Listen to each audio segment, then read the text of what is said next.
Alrighty, folks, welcome back to day 3. So we've passed the halfway point of the training, and we're really appreciative and thankful that you're back with us for another day.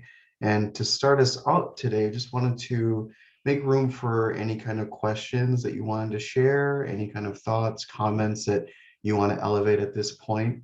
Um, so let's just take a moment to open it up to you all.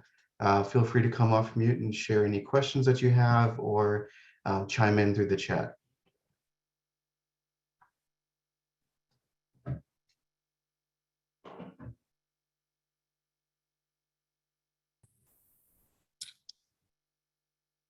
Hi, good afternoon. This is Sandy Kerwood. I'm in Virginia. And first of all, thank you for so much for, all the materials and resources. There's a lot of information. And I think my overall thoughts are this is way too much information to do a training. It's not, there's got to be a way for us to kind of cull it down to the pieces that folks can utilize. I mean, it's fantastic to have all the resources, but in order to make this effective, I'd like to understand, and maybe some of the other regions that have already been through the entire thing could have some insights. Is what the case studies and stories are wonderful, but we need meat and potatoes, like templates, resources that people can just say, like, how did you do that? What roadblocks did you hit? And maybe that's going to happen today or tomorrow. But I think being able to provide the things that producers are going to use, and have people, I mean, we've done producer trainings when I was in California, but it really, everybody kind of has to be at the table. The school nutrition folks need to be there with the producers. And so I'm not sure if this training is really as geared towards producers as it is to both buyers and sellers. So those are just some of my overall questions. And I think as a state, we need some more time within this, is to figure out how we're going to do this. Because honestly, after 4 days of this, and for us to think that we're going to come back to it is probably not going to happen, because everybody already has full-time jobs doing other things. Not that this isn't super important, it is, but I think and I'd like to know how other states are kind of weaving that in also. So that from a practical standpoint, that's my feedback. And I think some of the pieces that are missing so far are the procurement guidelines from USDA. They have to be included in this training, and they have to be exactly what the federal law is. I know, like, the vernacular and how to, how you call things is important, but I think that piece of it has got to be explicit. And because we can't do training that's not explicit following federal guidelines. So that's my initial take on 2 days of training. It's very good training. It's not anything really that I didn't know, which is good. It's always good to have information that is consistent with what you already know and believe. But I think those are the things for me, and from the feedback that I got from our folks in Virginia about the training so far. Yeah, and thank you so much, Sandy, for sharing those thoughts and that feedback. It's our intention in phase 4, the technical assistance phase, to really keep every state team in the loop with how other state teams, even outside of your region, are approaching the trainings. And so far, we've seen some trainings planned in the kind of full expanse of the curriculum and content that we've given. And we've seen, smaller, more specific trainings being held in a variety of ways for more specific producers in that kind of a way too. So we're kind of seeing the full gamut of the approaches to the training in the local producer setting. And our job next year is really going to be to link you up with other state groups in approaching that work. So we're working through the best, sort of approach, and ensuring that you're kept up to date with any kind of strategies or innovative ways that states with limited capacities or full capacities are approaching the work.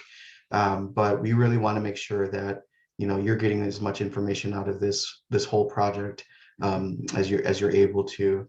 And then hopefully some of the sort of meat and potatoes will be provided today with a virtual site visit, in which case you'll be asking some producers more specific questions into farm to school like that. And we certainly want to provide, once this training is done, we'll be sharing a recorded version of some of the best parts of all of the regions and all of their workshops together. So you'll be able to see some of the virtual site visits from previous regions, some of the panel discussions from previous regions, and hopefully when you have access to that, to those discussions and that information, some of this will be a bit more relevant to where you all are at right now. But certainly in this next phase, we'll be able to work with you all through our technical assistance process to keep you in the loop in what's most relevant to you all in Virginia.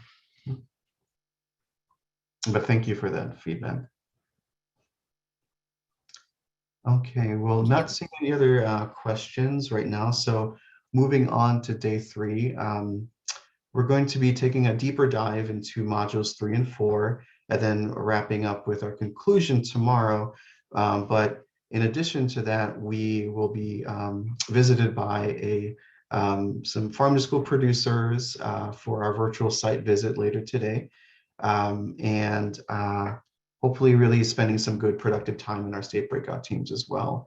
So on that note, I'm going to actually pass it to Nicole Zamet of the USDA OCFS, who wanted to just clarify some of the confusion related to yesterday's discussion around geographic preference. So I'm actually going to hand it off to you, Nicole, to take it from here. Yeah, good afternoon, everyone. And yeah, thank you for just making a quick remarks regarding the discrepancies, because I know I was hesitant to speak up yesterday in trying to understand the state version of geographical preference and how it was conflicting with my understanding of the federal ruling that came about in the 2008 Farm Bill. So it sounded as if NTAP was addressing a different, I guess, maybe same terminology, but as Tammy had provided the example, sometimes states create their own policies or initiatives which are state in nature that allow entities or sponsors to kind of have their preference on where their products are coming from, which is, once again, following the same, I guess, concept of the geographical preference rule, but where my confusion was the actual federal guidance really gives clarity to the types of food that child nutrition sponsors can apply geographical preference. And then it also does make it that it is a preference, and that it gives clarity on how schools can include it in their bids and award additional points or deduct dollar amounts to vendors, distributors, producers that fit within that entity's definition of local. So I'm going to drop a fact sheet that kind of just gives a few examples and clarifies what the federal ruling of geographical preference meant, and then how gives examples of how child nutrition sponsors can use it. But once again, I think why some of us that are more familiar with the guidance on the federal end, why we were confused is because Tammy and Robert were referring to state-specific initiatives and policies that have come out over the years. I hope I explained that difference correctly. And if anybody wants to talk any more about geographical preference or how it's used, just feel free to give me a ping. I'm happy to hop into breakout rooms this afternoon. And I will also add to, I'm going to drop the link to other resources that are on our OCFS website as it relates to local procurement. I as it may come in handy if you know you're going along and kind of creating or filling in the blanks of additional resources that your state-based trainings want to address, because there is a plethora of resources, fact sheets, past webinars that are available on the OCSS website. And Nicole, thank you so much for that. And I will just add that we do address the USDA geographic preference rule in Module 1, just so folks have a reference for where they can find where that's integrated into the content. And I can put the exact location if you want to see how that's framed, in addition to the resources that Nicole's planning to share. Yeah, and I also just want to add that, again, and also building on what Sandy said, this is a training for producers. So what is most important is like figuring out how this is really relevant and helps producers understand how they can make decisions on selling to schools and what pathway that takes. And so Lacey's kind of tried to do that with the child nutrition programs. And Robert was mainly yesterday just talking about those different pathways to selling to schools, or what we in the producer world talk about like marketing channels. So just I think it's really important to keep in mind that we are really, the curriculum is designed for producers. So. But I'd like to follow up on that. From my experience and what we've seen is that our producers need to know that information just because of the competition surrounding our state. And so, you know, I know each location is different, but I know we have really emphasized the geographic preference rule, at least our school systems have. And so our farmers need to know that. And our farmers need to know the procurement language, because that's just reality. And we're not shying away from it. So I think, and also with the different thresholds. So I think it's really important to bring that up. And that's one in terms of regionality in our training, because I know that we're going to be bringing that up in our training. Thanks, Karen. It's kind of hard to hear you too. So just if you're coming off mute again, maybe just turn up your mic or something. Thanks.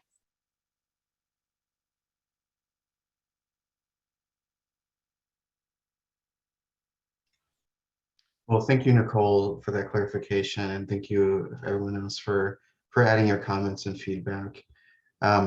Moving on, we're going to pass it to Margot Hale of NCAT to actually get us started in a deep dive into Module 3. I'm going to pass it to you, Margot. Thank you. All right. Thanks so much, Tomas.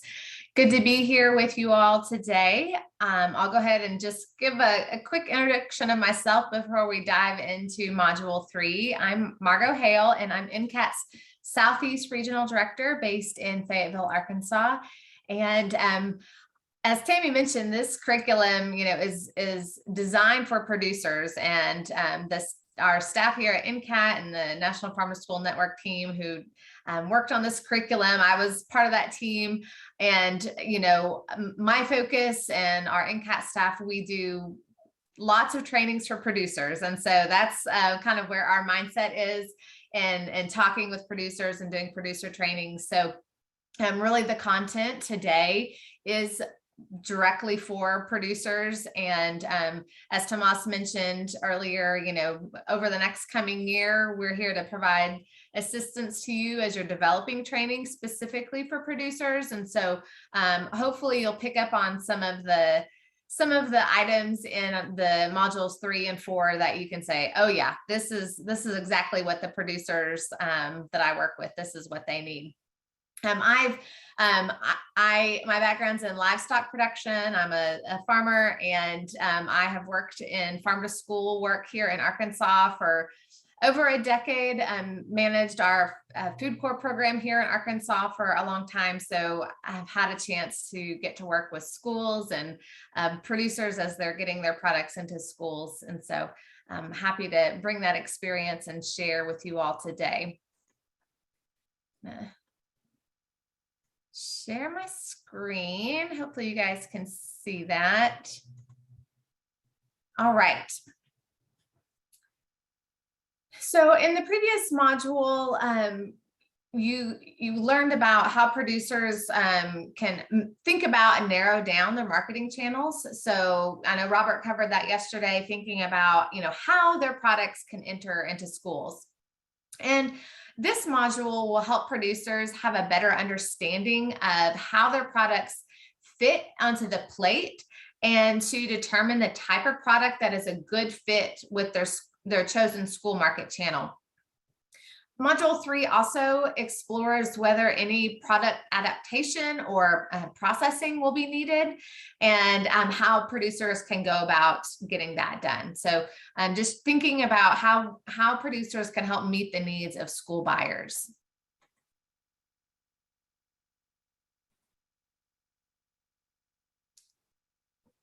So this should look familiar from the other modules, but you can find the module 3 materials in your facilitator guide on page 65, and then in the producer workbook on page 26. And you can see that the facilitator guide includes additional details about the modules, such as the training materials and suggested activities. And we will go through those activities here in this presentation. On page 14 of the facilitator guide, you will find this map, and it provides a high-level overview of all the content in module 3. So you can refer to this to get acquainted with the materials, and the activities and the worksheets, they are also located in the producer workbook. So we'll talk about those activities, and you'll find them in the facilitator guide and also in the producer workbook. As you can see, this module contains 2 sections, and we'll give you an overview of these sections, the activities, and the case studies. Module 2 discussed how meeting with the school nutrition director can help identify the types of products and the volume requirements that schools are most likely to purchase, and really help think through, what marketing channel, how are you going to get your products into the schools. And module 3 kind of helps producers get a better understanding of how products might fit into the school system, and also, help them identify products that would be a good fit. So section A discusses school cooking infrastructure and how school district capacity, the programs they participate in, and just the needs of the school, how that will influence what types of products a producer could realistically sell into a school district. And then section B helps producers think about moving their product from field to schools. So, if there is any processing that's needed, and how they will make that happen.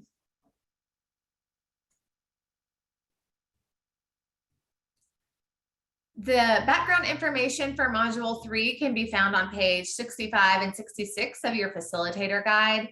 And this information includes the core concepts, some extra resources, the case studies, and key terms as well. So you can do a little bit of studying and getting that background information before teaching this module. So section A of module 3 is choosing the right product and those school considerations. And we approximate that this will take about 30 minutes if you were to present this module. After you introduce the general topic and flow of module 3, you'll start discussing how to choose the right product based on the kitchen capacities of a district. And some producers may already have products in mind, and definitely acknowledge that. And definitely, if you have producers who are already selling into schools, this is a good time to let them share. And they'll use that information kind of going throughout this module, thinking about a product and helping identify products that might be a good fit. And this is also a good time to tie in the concepts that were taught in modules 1 and 2, those programs and, the different types of programs and what schools might be interested in purchasing and volumes. And then also just those channels of how are we going to get our products into the schools.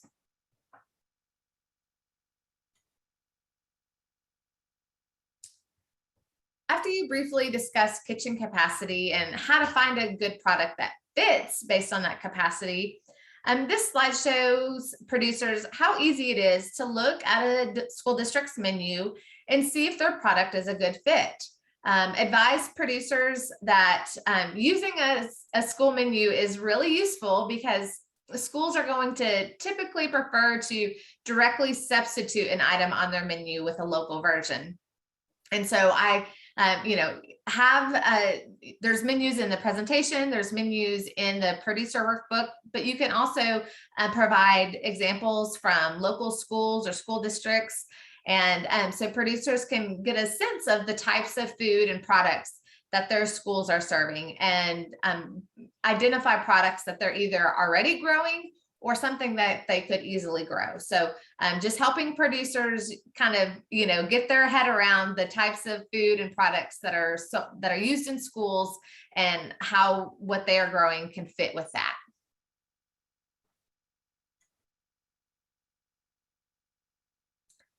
The next couple of slides talk about volume requirements and encourage producers to not be intimidated by the volume requirements.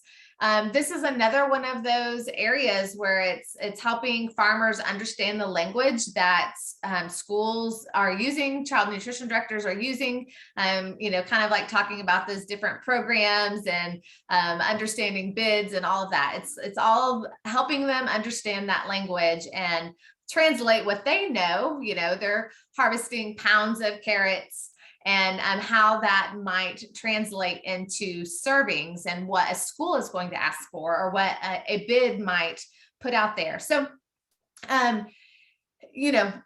I understand doing math, and I always joke when I give this presentation, thankfully, I'm not working through a math problem of converting this, but if you teach this, you get to do that with your producers. And there's also some resources to help with the USDA School Food Buying Guide.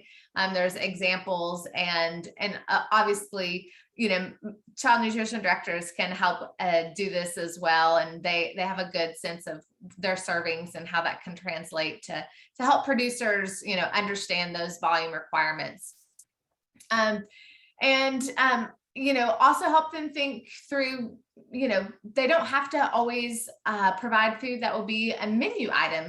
Maybe it's a salad bar or a special taste test or something like that. So, a lot of times producers are intimidated by the large volumes that are required for schools, and help them think through creative ways that, maybe we can get started with smaller amounts. The next few slides discuss different types of kitchens and cooking infrastructure and explain how that cooking infrastructure will dictate the types of products and the level of processing a school district may need to receive the producer's products. And this is a really great time, thinking about,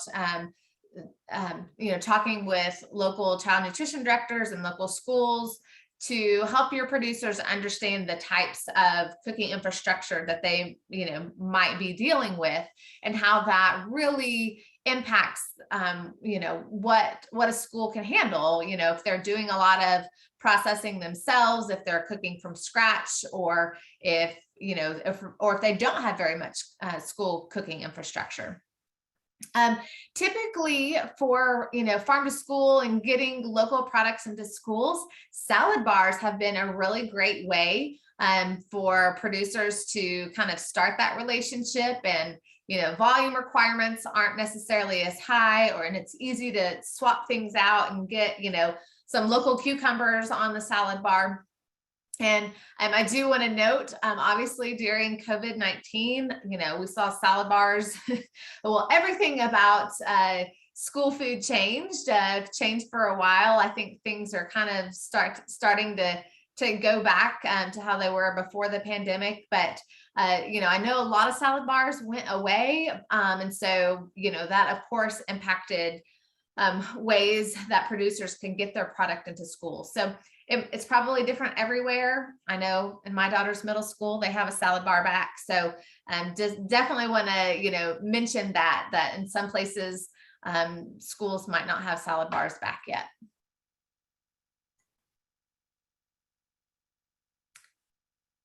In slide 13, you'll see it talks about how certain crops that require a continuous harvest and others are a good fit because it's one harvest and they're done. And so this is very much contingent on a school district's infrastructure and storage capacity. So it might be a little hard to see, but that picture is some pallets of sweet potatoes.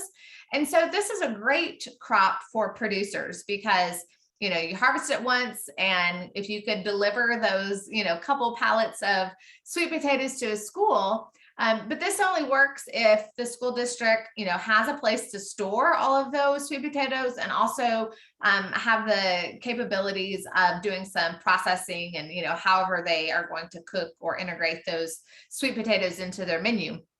I know where this picture is from, the school district, the child nutrition director loves these because they have storage and it's easy. It's one transaction with the farmer, and then they can use these throughout the fall and winter. So once again, you have to understand a school's storage and processing capacity to know if sweet potatoes would be a good fit or not. So there's a lot of crops, that might fit into this category.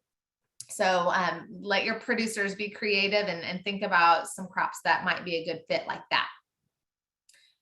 The final slide in this section includes tips for producers that are just getting started in school sales.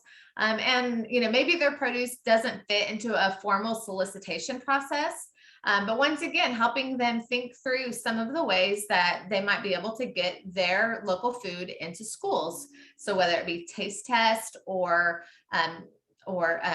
lessons, a classroom lesson, maybe it's a one-time special meal or event like Farm to School Month or Harvest of the Month activities, things like that. So once again, this is going to be really dependent on the local school, child nutrition director, teachers that they may know, things like that, and finding ways to get their food into schools. Slide 15 includes an excerpt from a full video case study that we have, and it features Ali Marachek from the Fayetteville Public Schools here in Arkansas. And she provides some tips to producers on approaching and working with a school nutrition director. And so I am going to stop sharing my slides and I'm going to play this video for you.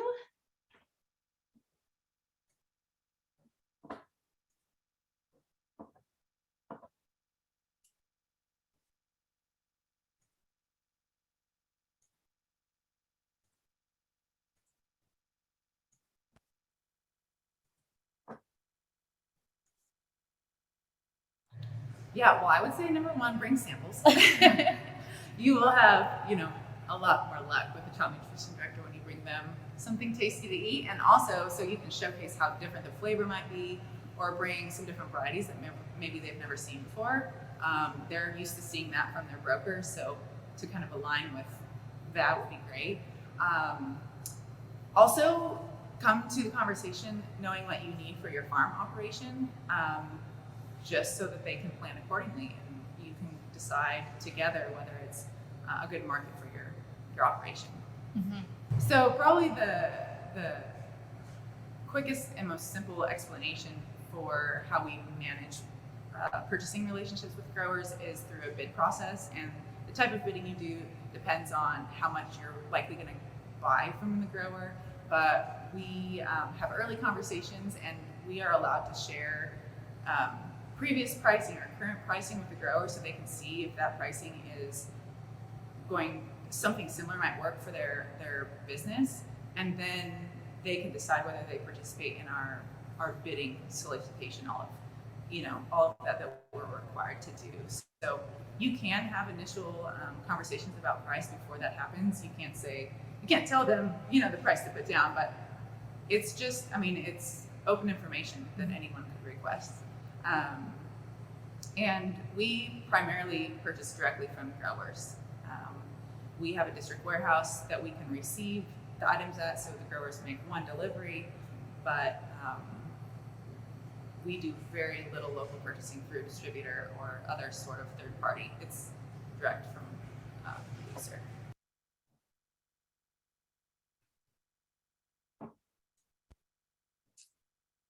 All right, so that is a short excerpt from that case study, and there is a much longer case study featuring Allie that is in your resources. Sorry, I'm getting ready to share back my slides here.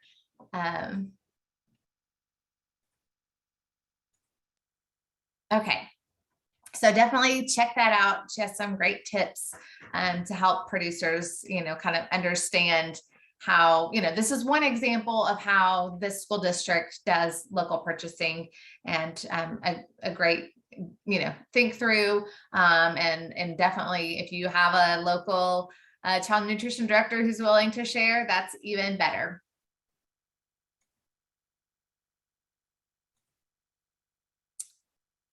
All right, so the next thing in this module is an activity, and this is the school menu brainstorm. And so for this activity, producers will have the opportunity to spend some time looking at a menu. So we kind of mentioned it at the very beginning of this module, and here we're going to spend some time and let producers, look at some menus. And as I said, there are some in the producer workbook, or even better, if you can bring some menus from your state or your region, or, if you're in one specific location from area schools.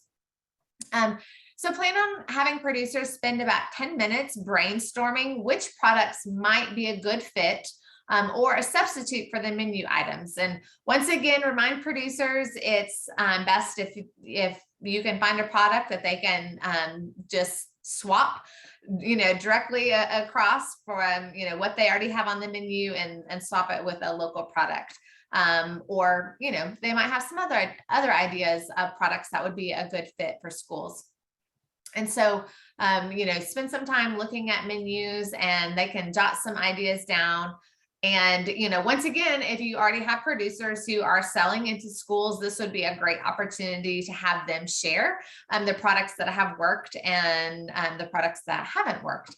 In the fuller case study, Allie really talks about, there's a lot of products that aren't a good fit for the farm to school market. And so just understanding that, and being able to identify the products, the few products that probably are a really good fit for producers. Section B of Module 3 is about product development. And this section of Module 3 also should take about 30 minutes if you present all of the content.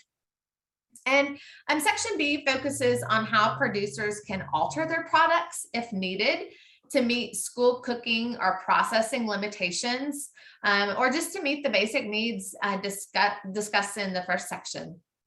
So trainers will help producers understand the different types of processing, from a raw product, so for example, raw carrots, to light processing such as a carrot coin, to a high value added product such as a parboiled product or dried or frozen product. Another important point we want trainers to make in this section is that it can be very expensive to add processing infrastructure to a farm. And so it might be a better option to connect with regional processing centers or other buyers that might do processing for you. So maybe their product needs some processing, but adding that infrastructure on a farm is not always the best solution. So if you know of state, regional, local processing facilities or other farmers who do this, this is good information that you can share with your producers. For those producers that are interested in investing in some processing infrastructure, there are a few slides on financing and funding for farmers to retrofit their operation to do minimal processing on the farm. And for any of you who have worked with producers, you know they always ask about funding. Where is there money or grants to add some of this infrastructure? So we definitely have a slide for that because we know it's going to be a question they ask. And then finally, the last section gets producers to start thinking about the cost of getting their farm product to the buyer. So kind of thinking through all of the steps of getting it, growing it, producing it, and then how are we going to get it to the buyer? If there's any processing needed, what marketing channel, all of those steps. In this section, you'll start off by reminding producers that school capacity will dictate the types of products and the level of processing required. And so here is a good time to ask producers to think about those capacity discussions from section A and how this might affect processing.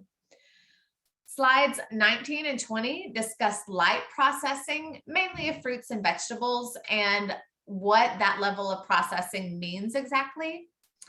And, through an initial meeting with a child nutrition director, producers can ask about processing capacity and the cooking infrastructure at school. So kind of going back to, what Robert talked about yesterday and making those connections with schools and how we communicate with schools.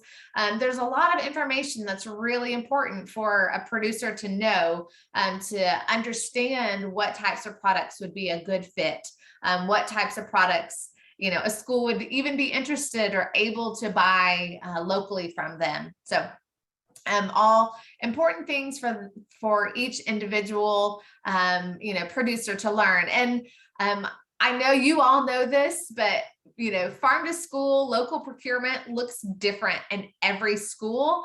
And so I think that's an important point to let producers know, like, unfortunately, there is not one answer and it's, not one size fits all. And so what works for one school and one farmer, it's going to be different in another school. So I'm just helping them understand that it is different. And it all depends on their cooking infrastructure, their storage capacity, the programs that they participate in, all of those different factors. The next slides discuss processing for meat and other high value added products, such as pre-cooked fruits and vegetables. And these products require extensive infrastructure and are probably best left to a processing kitchen and a meat processor. So, while these products would be amazing and schools might be really interested, most likely this level of processing is not going to happen on a farm. As trainers, it'll be helpful to be familiar with state or regional examples of value-added processing, financing, and also some of the regulations. So producers will likely have questions about processing rules and regulations. And once again, this is something that varies from state to state and even county level, what is allowed for minimal processing and some of the other processing for those who are selling meat products. There are definitely regulations regarding processing for that. So just know that you should be familiar with some of those regulations or know where to get those answers, because producers will definitely ask them. There are a lot of options for regionalization in slides 23 through 25. And through regional processing kitchens in your area and farm to school grantees in your state that are using grants for processing. So if you can find those examples, please bring them out. If you're able to highlight state or local farm to school grantees that are doing some sort of processing, this is a great opportunity to do that. And then finally, mention to producers that adding value is not just through processing, and have them start thinking about how their products add value beyond just processing. So we're going to do an activity. You guys are going to get to do an activity here in just a few moments to really think about this. What value do those local products have, and you know, what kind of sets this locally grown food apart from something a school can get off of a distributor truck. So get your brains working and start thinking about that, because we'll do an activity here in just a moment.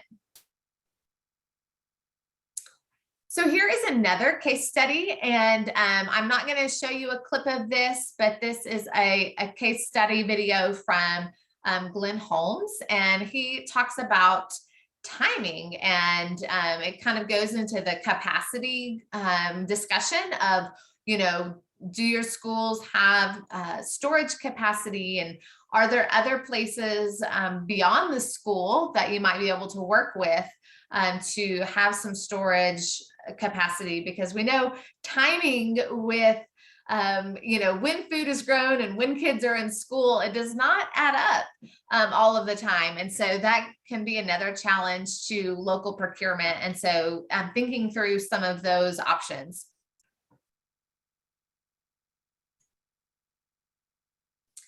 And here are the slides that cover some of the costs to consider in doing even minimal processing. It's really important for producers to understand that processing has a cost, not just monetary, but also time. There is another producer spotlight that features meat processing. So if you are working with producers who are raising meat products, then that would be a good case study to show.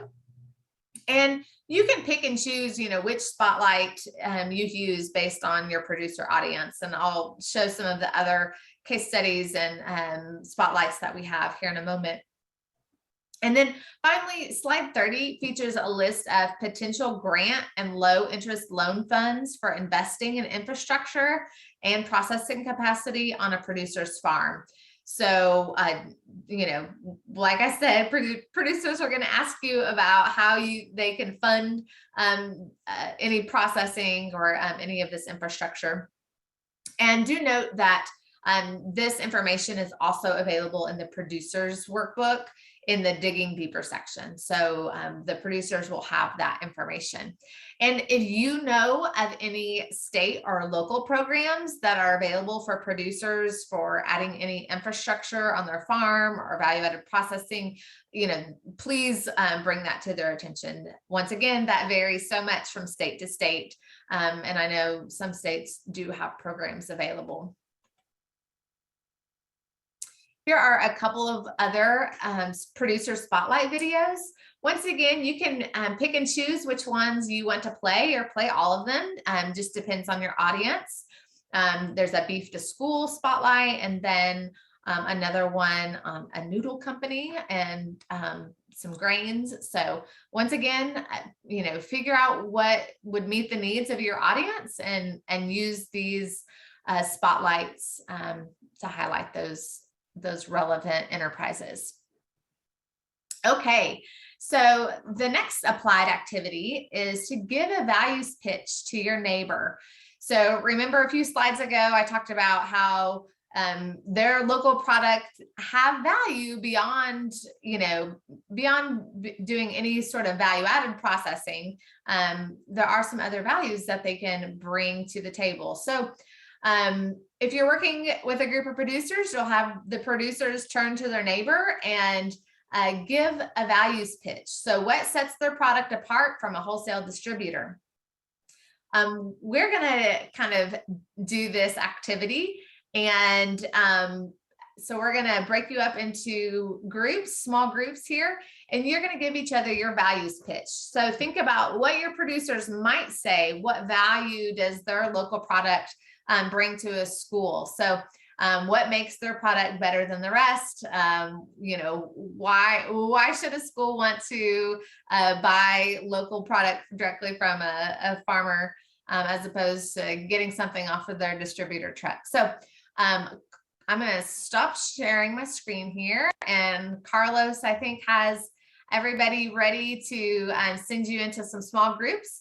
and we will do some sharing out afterwards. So make sure you're ready to share the values that you guys identified.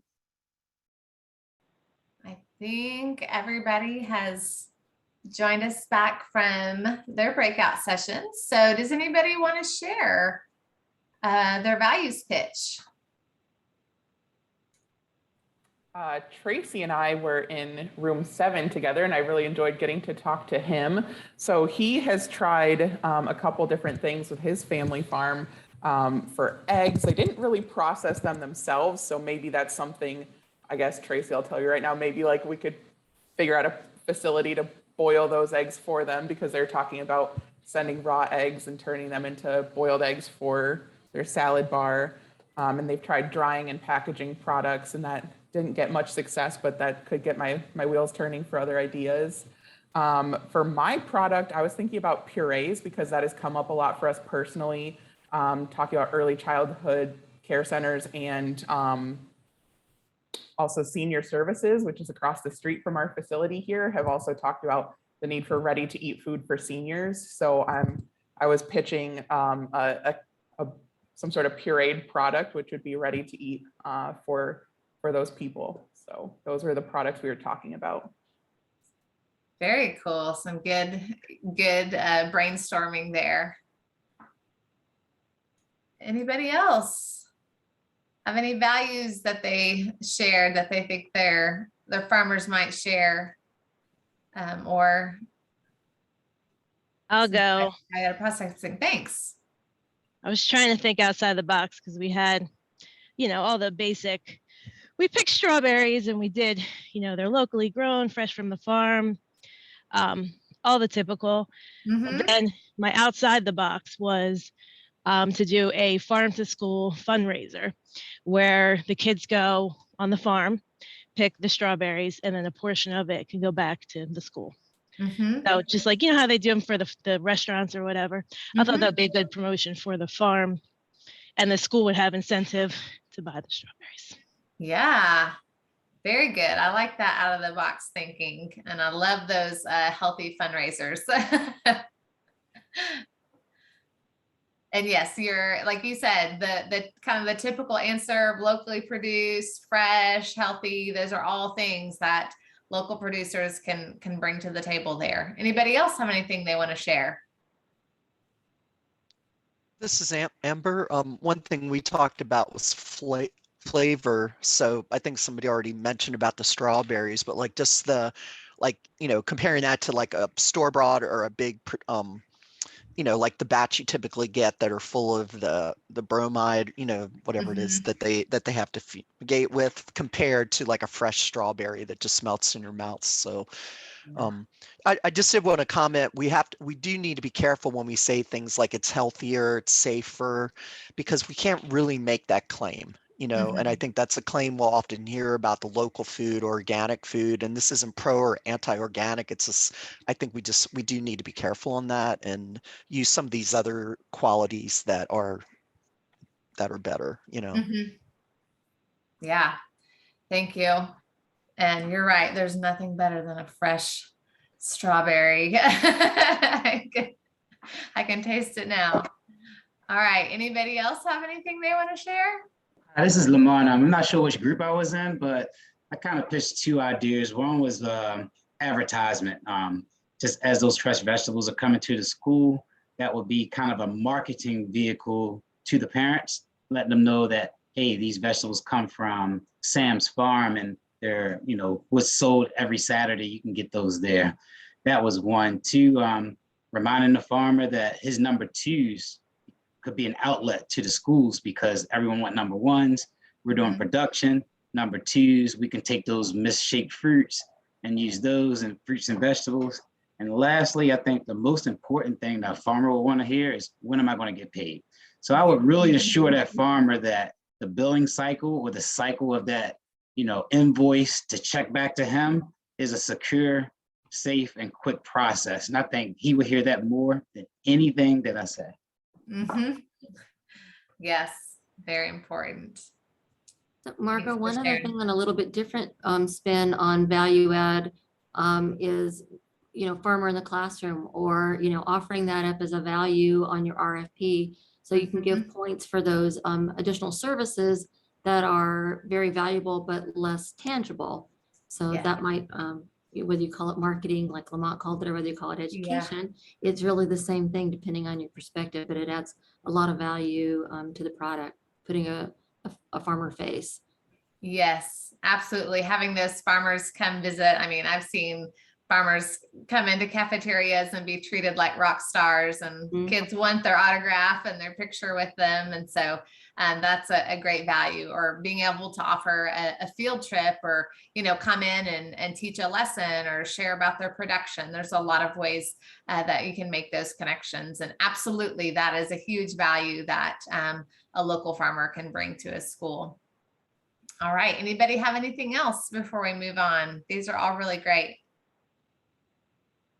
And I see there are some chat happening here. So that's good. Okay, I'm gonna share my screen back and finish up this module.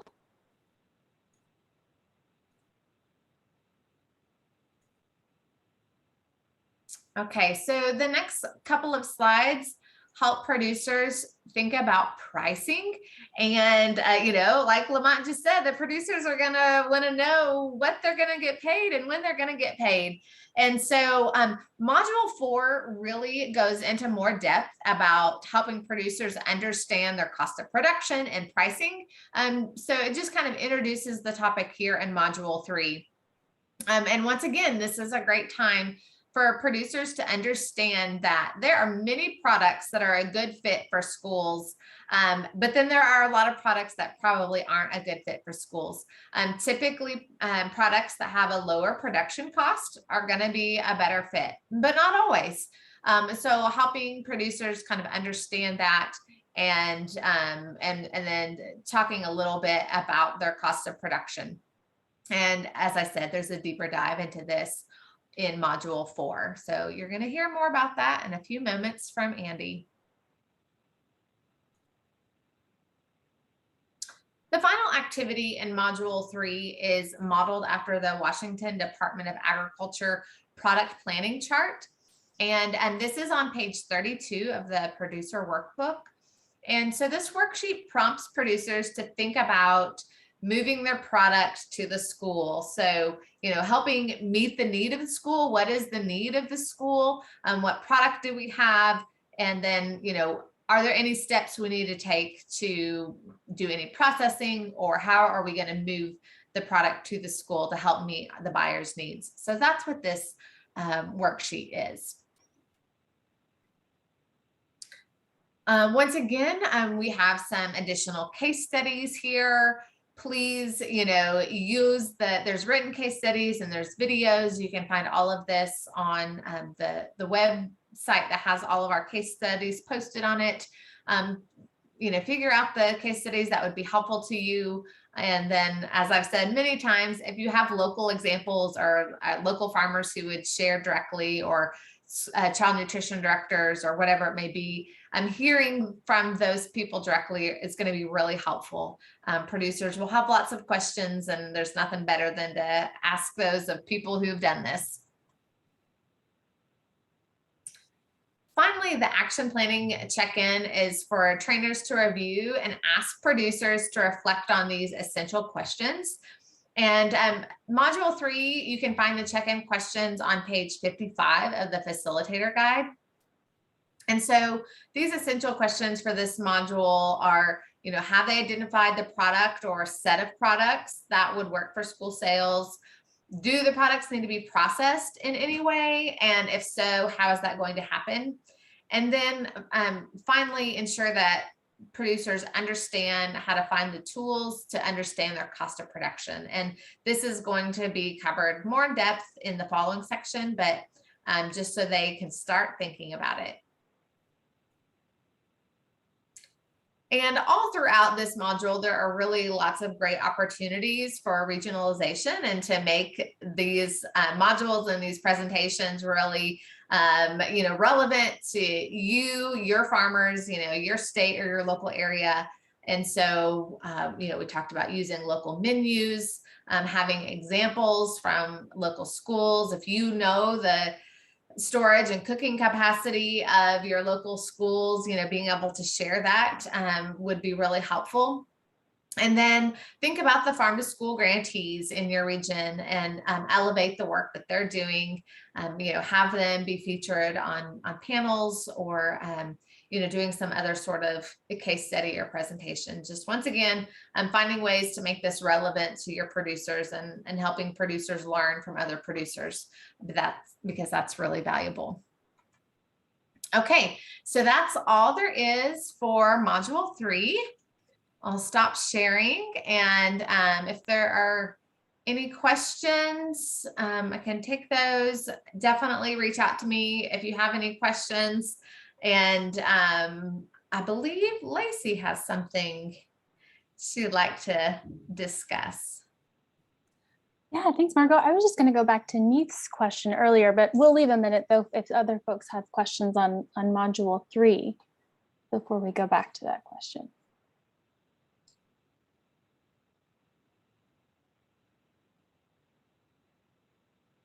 Well, feel free to keep thinking on those questions, but I just wanted to go back to Neith's question because it is, I think, a really valuable question that we at National Farm to School Network are trying to work out and identify examples of how to better support BIPOC producers and what opportunities there are to prioritize purchasing that is really values aligned with anti-racist policies and really lifting up that racial equity center in purchasing practices. And so I have a few examples that I can share, but would really love to other folks about how they're seeing this practice in their states as well, if anyone has examples.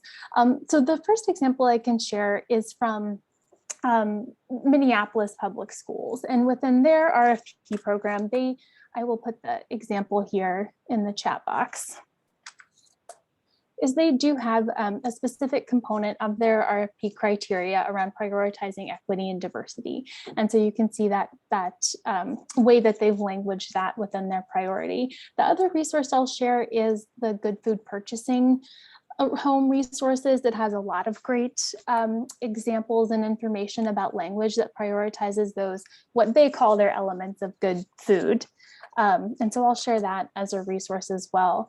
The other example I mentioned is New Mexico. In their state cooperative purchasing, they do have a component that they discuss and prioritize worker treatment. So they do ask producers within their cooperative program about prioritizing worker treatment. And so I'd love to hear from other folks about how they might be seeing that language. I guess the other thing I'll mention, and thanks for Sandy for lifting this up yesterday, the updated thresholds and updates to the micro purchasing process. And I'll add that new information here in the chat box because that is still very fresh. But that new update to the micro purchasing threshold that lifts the amount on that threshold, and it also changes the requirement for equitable distribution to a best practice. So that provides just a little more flexibility when you're using those micro thresholds. So hopefully those are some resources to think about. We're working on collecting more specific information about how other folks are kind of integrating that prioritization within their RFPs and language, but would love to hear if anybody else has examples of how they might be prioritizing small producers, producers of color, women producers, or I don't necessarily like this term, but know that it's used in the policy, or socially disadvantaged producers. Does anyone have any other examples they'd be willing to share?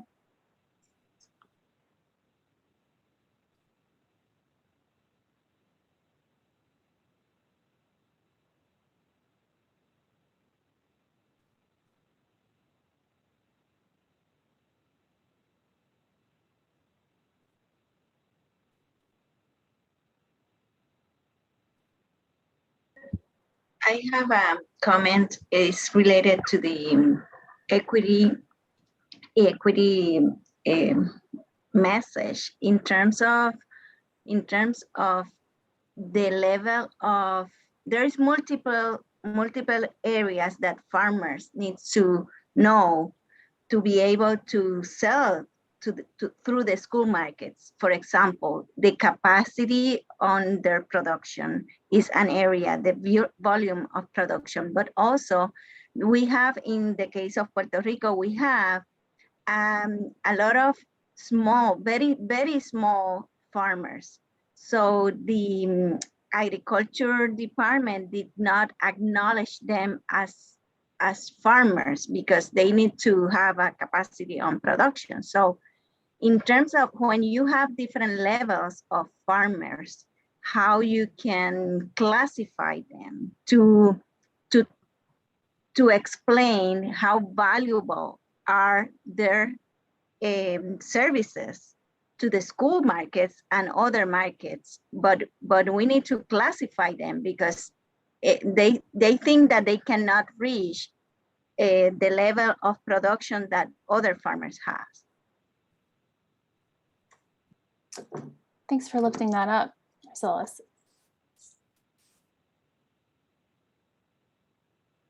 Well, this is an area that we'll continue to capture information and share this out with you, and it's something that we'd love to continue to work with you all as you plan your sessions too. But with that, we're going to go into our first breakout of the day. I have the Mind on Track team, transparent facilitation. I think we're going into our next breakout session. So in this next session, we are going to be thinking about producer needs. RSL has lifted up a really great specific example of what's happening in Puerto Rico that might be a really specific producer need around education, and of course, address on the policy side as well. But using Jamboard 12, you're going to be discussing what are those specific producer needs that you're seeing in your state, and talking about how you could address that. What content do you want to uplift and prioritize to address those specific needs? As well as thinking about what are the specific resources that you already have for producers in your state that you can leverage. So I think we have 25 minutes or so in our breakout groups, and then we'll come back and we'll be going into a brief break when we come back, just so you know what's ahead.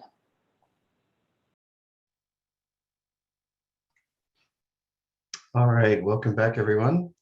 So as we move on with the rest of the content for the day, we're going to be diving into Module 4, which is going to be focusing on growing for schools.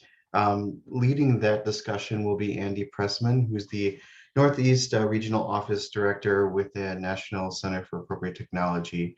I'm going to hand it off to Andy to get us started. Thanks.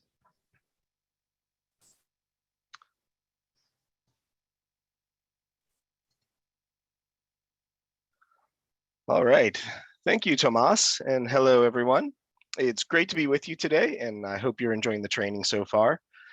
I saw in the chat that I believe it was Patrick is fighting a nasty cold, and I just got to tell you, I have a cold that is just kicking my butt today.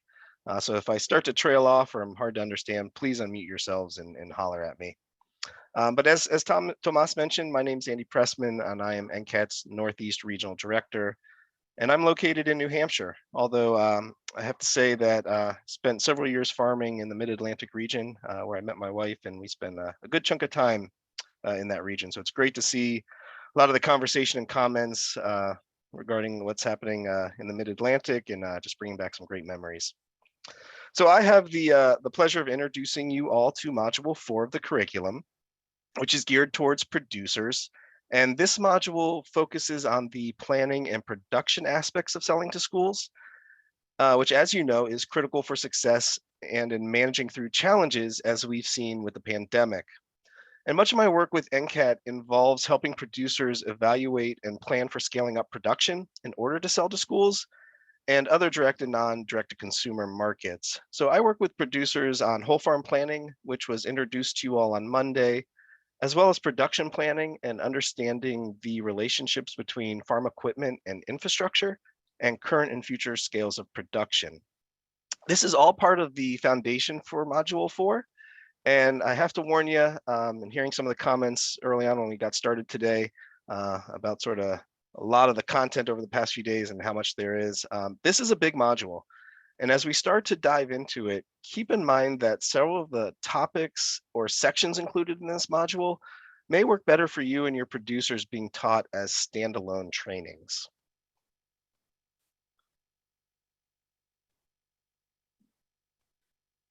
All right, Margot, if you want to start the slide, next slide. Thank you. So Module 4 contains the business and production planning portion of this training. And you can see the facilitator resources for Module 4 starting on page 79 of your facilitator guide, and the producer version on page 33 of the producer workbook. Module 4 focuses on whole farm business planning, considerations for scaling up for school markets, crop and livestock planning and production, and food safety considerations and regulations. There are a lot of tools and resources identified in this module that can help producers evaluate school markets and whether schools are a good fit for their farms. As I mentioned already, there are many opportunities to utilize sections of this module as standalone trainings. And so it's also important to consider your producer training team for this module. If your team is strong on the procurement side, but perhaps not as experienced on training producers on the principles of farm business and financial management, you may need to pull in someone who is skilled in teaching these topic areas. And this goes for food safety as well. So to see the full curriculum outline, you can turn to page 15 and 16 of your facilitator guide. As with all the training modules, you can use these outlines to get a quick glance at the core content and concepts for each module, the learning objectives, and training activities to help producers reinforce the information. You can see in column 4 that this module is heavy on applied activities that include worksheets in the producer workbook, as well as familiarizing and utilizing several online resources that we're going to go over a few here shortly.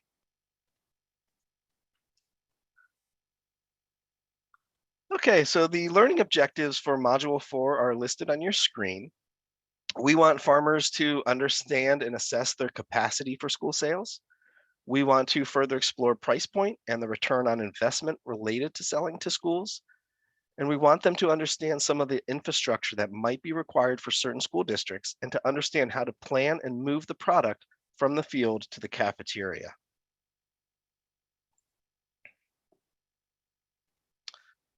And now if you turn to page 80 in your facilitator guide, you will see the list of core concepts included in this module, which are also listed here on the screen.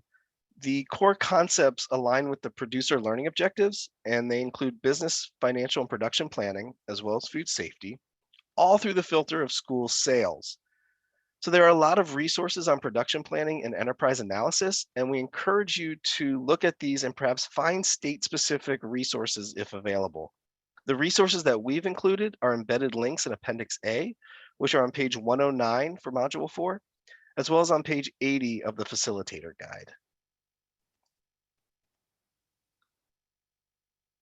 All right, well, is everyone ready to dive into Module 4?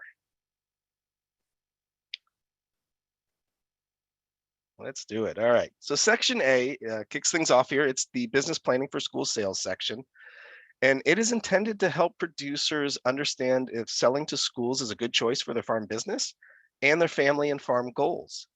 It reviews the whole farm planning process of selling to schools that was presented on in the introduction, to which we want to encourage producers to work within enterprises and markets that support their holistic goal and their desired quality of life. Selling to school markets requires producers to be proactive in their planning and to understand their costs of production. If things don't look profitable on paper in the planning process, then there's a good chance that it won't be if and when they're implemented.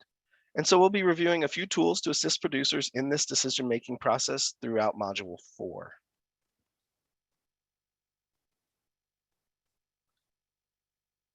All right, so kicking things off on page 82 is slide 5, and this is just a review and another prompt for producers to review some of the factors that affect how a product fits into a school menu.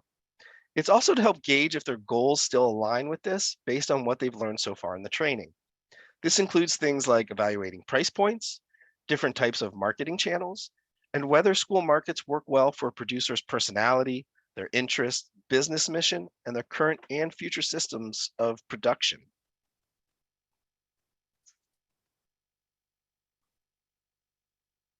Okay, so then we move on to slides 6 through 9, and these slides focus on business planning and financial tools for producers. And here we want to help producers understand how to calculate the break-even price for their products and their return on investment when accessing school markets. So I'd like to highlight that this is especially important if changes to systems and infrastructure are needed on the farm. There are a lot of models and software programs available for producers to help them with business and financial planning and record keeping, many of which we've identified in the workbooks and on the Bringing the Farm to School website. Many producers should already have an idea, but this will give them an opportunity to develop a clear understanding of production costs, their break-even price points, and the time frame for the return on investment. We also want to emphasize the importance of creating a cash flow statement, which is critical for farms to align their monthly expenses and gross sales with the school year or school's payment terms. So these slides in the corresponding producer workbook on page 35 again include a series of resources to help make these calculations.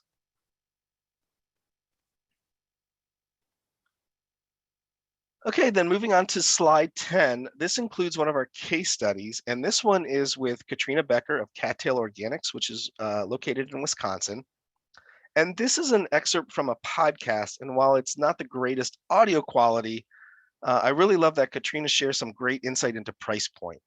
And here she mentions in the podcast that they first considered trying to compete with distributors on their pricing, but as a result of good record keeping on cost of production and an understanding the profitability of each crop grown on the farm, they have since moved away from this strategy. So now knowing what they need to charge at a minimum, the farm's prices would be considered high by wholesale standards. But catch this, Kat mentions that the food service directors are happy to pay more because there's less waste. And she uses lettuce as an example in which she sells baby lettuce mix at $7 a pound, but virtually none of the product is thrown away. And the food service director that she works with has said they can expect to throw away anywhere from 1/3 to 2/3 of a product from a distributor. So as such, Kat suggests that this is something to consider when trying to distinguish a farm's products from products that the food service director currently purchases from a distributor.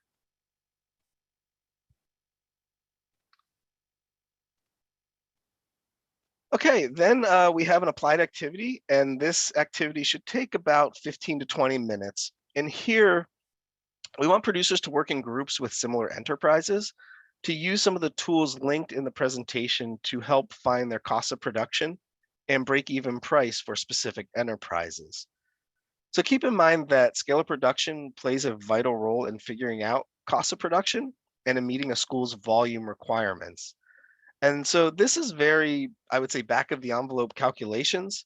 And with more time, producers can do a deeper dive into things that incorporate things like labor costs and whether the farm is at a scale that can take advantage of wholesale prices and purchasing inputs for production, such as seed costs, fertilizers and soil amendments, livestock feed, all of which can have a significant impact on a farm's operating expenses. And as we've seen so far going into the 2022 season, prices are already going up.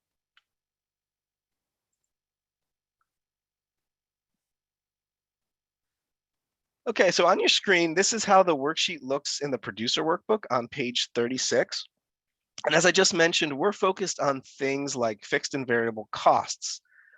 If any of the producers seem overwhelmed, it's a good idea to remind them that developing enterprise or crop or livestock budgets can be challenging and may take several years to develop, especially with multiple enterprises or crops. This is why record keeping is so critical.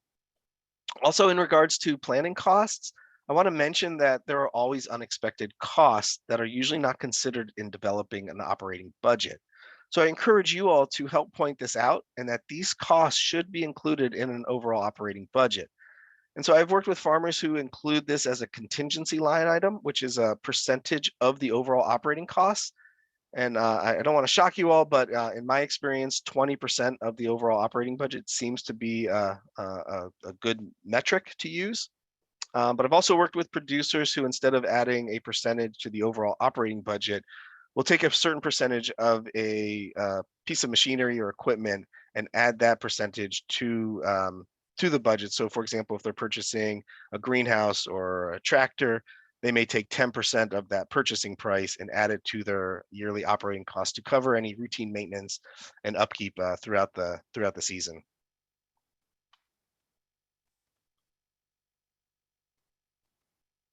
All right, so that's a quick glance at section A of the module. And as we move on to the next sections, I'll say again to just keep in mind that these sections could be used for separate trainings and to really do a deep dive into these topics, depending on the audience. So we'll start off with section B here, which focuses on scaling up production for school markets.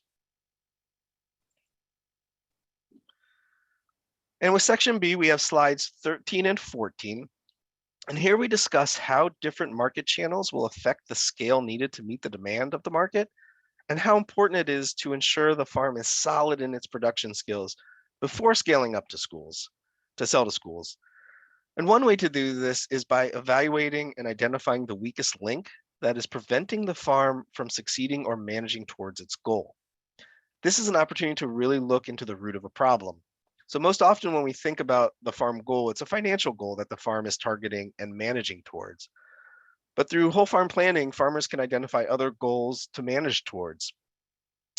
But there is a saying that you all may be familiar with: farm for profit, not for production. And as you know, farmers are constantly battling things that impact their operations and how they are managing towards their targeted revenues. Most of these challenges can be mitigated so that production is still happening. However, the weak link is more about the one thing that until it is addressed, the farm cannot move forward. So this is important in understanding the relationship between scales of production and selling to schools.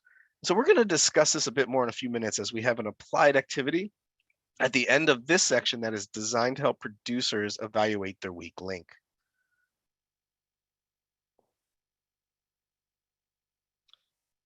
All right, and some of my favorite slides here, slides 15 through 17. Here you can help producers understand some of the factors that may or may not lead to success when scaling up to sell to schools. Certainly, labor is an important consideration and one of the biggest expenses for a farm business. And I'd recommend spending a little extra time on this and perhaps consider adding an extra slide or two and some discussion around your state labor laws, as well as the HR and accounting systems that must be in place no matter what scale or how many employees there are on the farm. I'd also like to add that as educators and technical service providers, we like to stress that a farm or any business should be profitable where they're currently at before considering scaling up. Unfortunately, or however, in my experience, I tend to find that most farmers scale up in order to manage towards profitability, and those that navigate through the risks involved tend to understand their goals and that they have some type of business plan that not only details the financials of the business, but they're designed to work as a filter for making business decisions, especially when considering scaling up. So also note that on slide 16, which is the photo there with the laying hens, there are 4 components listed for scaling up that define it not just in terms of increased acreage, which is what we tend to consider, but perhaps it could be an increase in herd size or the number of farm enterprises the farm is taking on, as well as perhaps increasing the number of markets. And I also just want to point out there's one not listed there that is just being more efficient and better within a farm's current systems that will in turn increase yields and increase profitability. This may not just be production related, but perhaps doing a better job at record keeping, payroll, or setting up appropriate channels for communications within farm workers.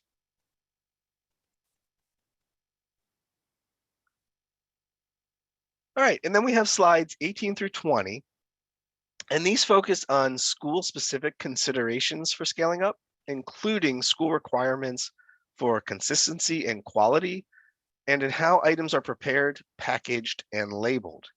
And these considerations are so important for successful relationships in farm to school, while I also want to stress the importance of having clear communication channels between all parties. This may require certain systems be in place for communicating these aspects, but I'm not just talking about communications in terms of what is available, how to place an order, and in setting up the deliveries, but more importantly for things like product traceability, and in being prepared for any potential recalls that must be conducted. And I believe I saw yesterday we have a national recall for pork products.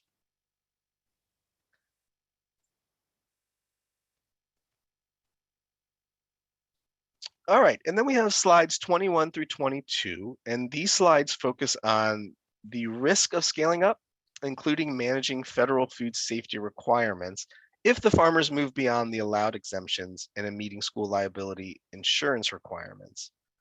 So specifically, we're talking about product liability insurance, which protects farmers against people who may claim to suffer illness, injury, or loss due to the product the farmer sold them, and in our purposes, through the school.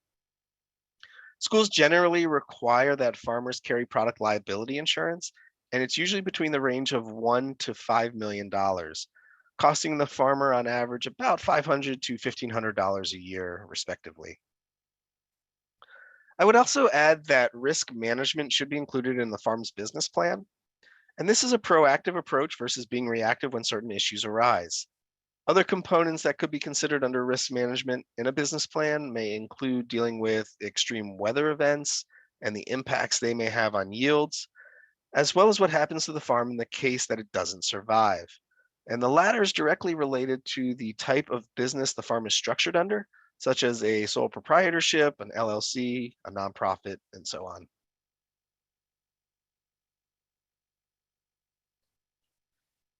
Right, and as we wrap up this section, it's important to remind producers that scaling up requires careful cost calculations in order to understand the rate of return and to see if it pencils out. It may be valuable to have a conversation about scaling up for multiple wholesale or intermediary market channels, not just school sales. And there are also several trainings out there that may be a good fit to incorporate as well, such as the Wholesale Success Training by Atina Diffley and the Family Farmed Organization. Another great one is Cornell's Baskets to Pallets training that could also support this section.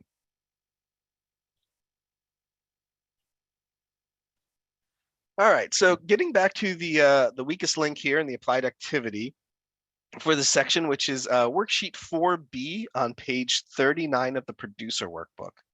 And as I previously mentioned, the goal for a producer is to identify the one and only one weak link on their farm that's holding them back in their current or future production for school sales. All the other challenges or barriers that a producer identifies, we can consider as adverse factors, and while they are problems, they can be addressed while still working within the school markets. So this is also an opportunity to stress the importance for producers to monitor their decisions and progress throughout the season. This can allow for quick in-season adjustments that may be needed so as to not jeopardize the contract a producer has with a school. And just think about, how producers, who had school contracts at the start of COVID had to adapt. So let's take a few moments for you all to think about and write down some weak links that either you have experienced in working with a producer who already is selling to a school, or that could be a future weak link as they seek out school markets. So we'll take about 30 seconds here and just feel free to jot down any weak links that come to mind.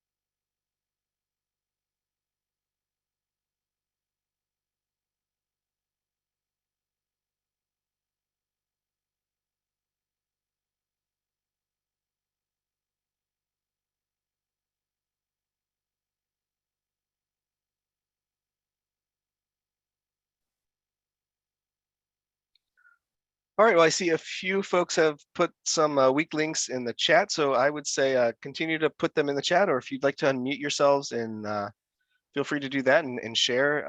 And for those of you who are putting in the chat, maybe want to talk a little bit further about what you're putting down and how that relates.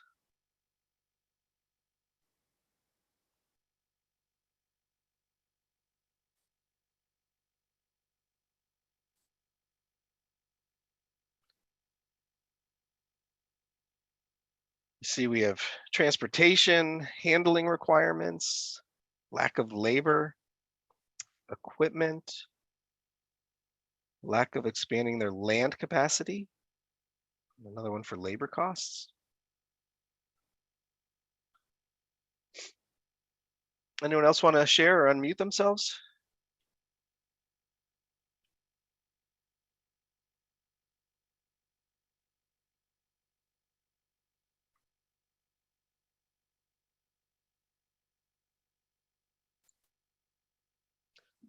All right, well, thank you all so much for sharing those. And I just want to point out that what one person puts down as a weak link could be an adverse factor for others. So it's really dependent on no farm is the same, so very unique situations.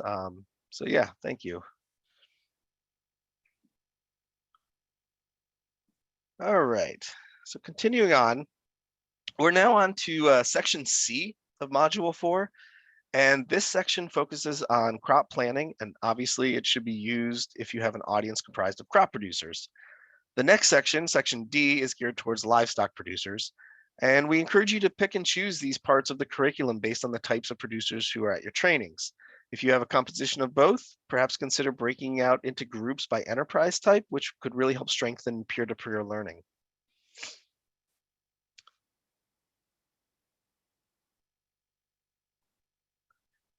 All right, so this section starts off with a producer spotlight, and it features a small rural Montana farm who is working with a small rural school district to sell into their salad bar program. And schools are only one of the farm's marketing outlets, which I like to point out in terms of risk management and diversifying marketing channels. I'm also not sure salad bars are happening within school districts that you work with this year. And as Margot mentioned about her kids' school earlier, but the take-home message in this spotlight focuses on the farmers, the Van Orders, talk about planning for crop successions or crop relays as a tool to make sure they have a consistent supply and that the dollars and cents line up to meet their obligations.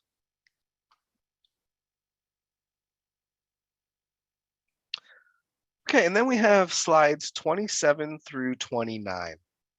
And here we dig into how to use school contracts and agreements to develop a crop plan. As with enterprise or financial planning, production planning is critical in meeting the needs of school markets. It involves first understanding the needs of the school and then working backwards all the way through the production process in order to figure out the what, the when, the where, and the how the producer will meet the needs of the school. For example, on my family's farm, we start with the delivery or market date, and then we work backwards to figure out when to harvest, how long a crop is in the field for, when it is seeded or transplanted in the field, where it will be planted in the field, when it needs to be started in the greenhouse, and how much seed we need to order. As I mentioned a few times already, if it doesn't work on paper preseason, then chances are it won't work in the field. That is to say, it pays to plan. And keep in mind that planning helps manage risks. Crop growers need to plan for things like crop loss, while livestock producers may have challenges associated with processing dates and the impacts this can have on the weight of an animal.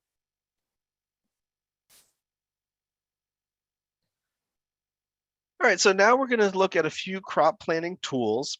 And the first one here is called Ag Decision Maker. And this was developed by Craig Chase at Iowa State University Extension. And this tool is designed for producers to evaluate marketing outlets using whole farm records. And if you're not familiar with whole farm records, these are the records that a farmer needs to keep on file for income taxes and filing their Schedule F. And they can be used to evaluate various marketing outlets, especially when a producer doesn't have detailed crop or enterprise records. So producers can use this spreadsheet to evaluate different market outlets based on their potential contribution to overall farm net income.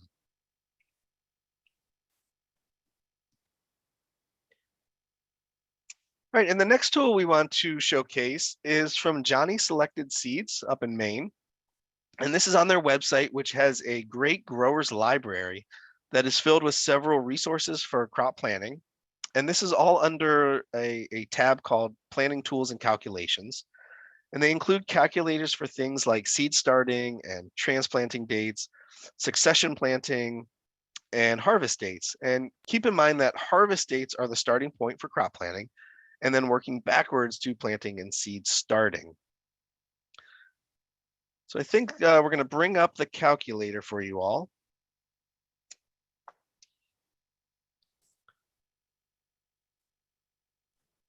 Can you see that? Yes. There it is. No, there's a lot of information there on a small screen, but yeah, let me see here. Okay. So the calculator that Margot has brought up is the succession planting calculator from Johnny's. And we chose this one to showcase because succession planting or harvesting, having a consistent supply is so critical for selling to schools. And there are sort of two general ways to achieve this on the farm, either through staggering the planting dates of the same variety of a crop, or by planting different varieties of the same crop that have different maturity dates. For example, if we're looking for red peppers to sell to a school, we can choose Ace Red Peppers, the variety that takes 70 days to mature. And so we can, if we all we wanted to plant was Ace Red Peppers, we could stagger the planting dates to get a continuous supply. Or we can plant different varieties at the same time that have different days to maturity. So when we plant the Ace Red Peppers, we may also want to plant Olympus, another variety, but that has an 85 days to maturity or days to harvest date. So two different methods there. And one thing I want to point out on this calculator is line 30. I'm not sure if you can see it, but this allows for calculations to incorporate or consider a farm's first frost date and the impact it can have on column M, which is the final planting date. So without considering frost dates, for those of you who have them, which I think Mid-Atlantic, most of us do, the spreadsheet may determine values dates that are past the frost date and when a farmer may stop planting by. So if you don't put that frost date in that calculation, it's just going to continue to put out dates that may not be exactly what works within your region.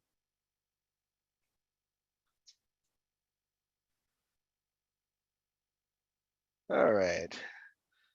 Thanks, Margot. We can go back to the slides.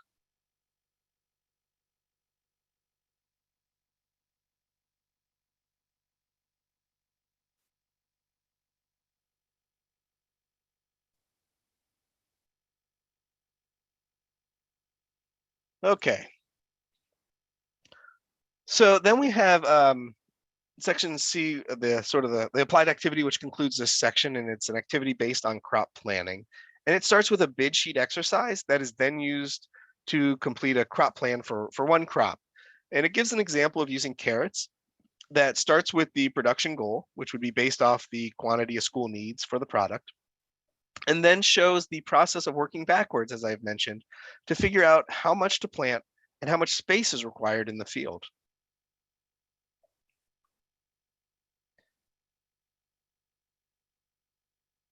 All right, so that is section C on crop planning. And then we have section D, which focuses on livestock planning, and it begins on page 93 of the Facilitator guide. And this section starts with a short applied activity where livestock producers can evaluate how their products fit onto the school plate. So this activity is simply a gauge of the room and to hear from producers about their experiences and what products work best for school sales.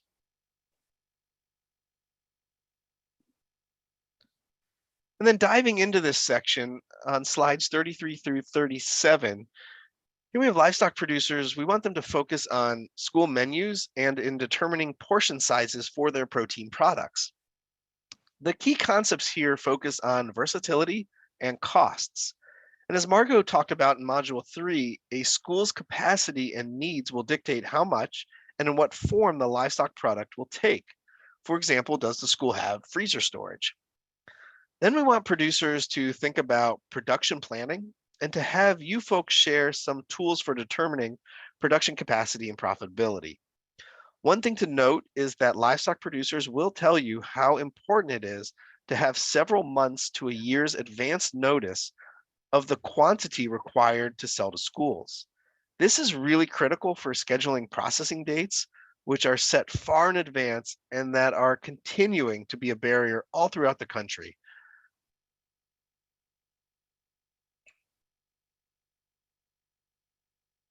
All right, so sort of getting back to some of the tools. One of the planning tools for livestock producers is within the Compass toolbox. And these are free downloadable spreadsheets created by the Center for Integrated Agricultural Systems at the University of Wisconsin-Madison. And these tools help farmers actively manage for increased farm profits by helping them understand their cost of production, by product, and by market channel. And like most planning tools, farmers can use data to make strategic decisions. So the Compass Toolbox includes spreadsheets for livestock, but as well as for vegetables and organic grains.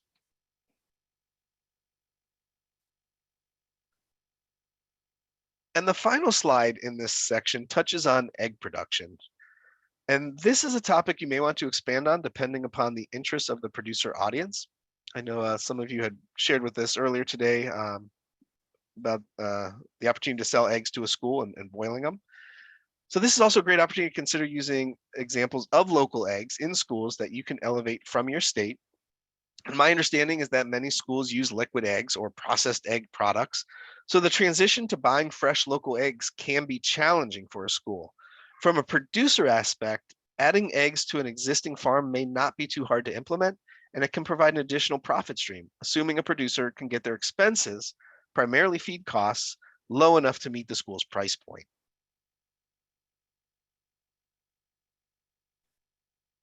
And there's a second applied activity in this section on page 96 of your facilitator guide. It is similar to the crop production planning activity, but using beef as an example, where it starts with total amounts needed, and then it is broken down to pounds per week, number of weeks, and the total number of animals needed to meet the supply.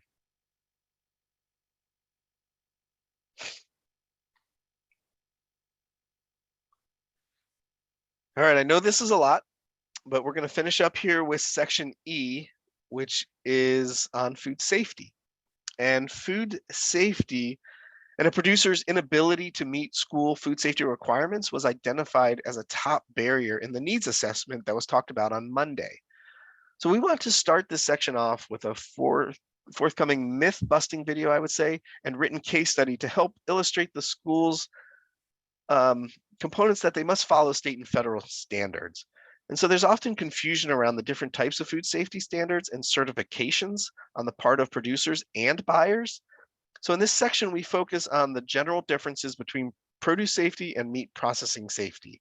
For example, we'll talk about FSMA and GAP certification, which are related to produce safety, while HACCP is related to meat and significant food processing. So kicking off this section, we have a little video from our friend Erica Rincon at Common Ground Farm, located in New York. And here Erica talks about how the farm works with the school district in their county to come to an understanding on food safety standards. So Margot's going to bring up this short video here and we'll hear what Erica has to say about food safety.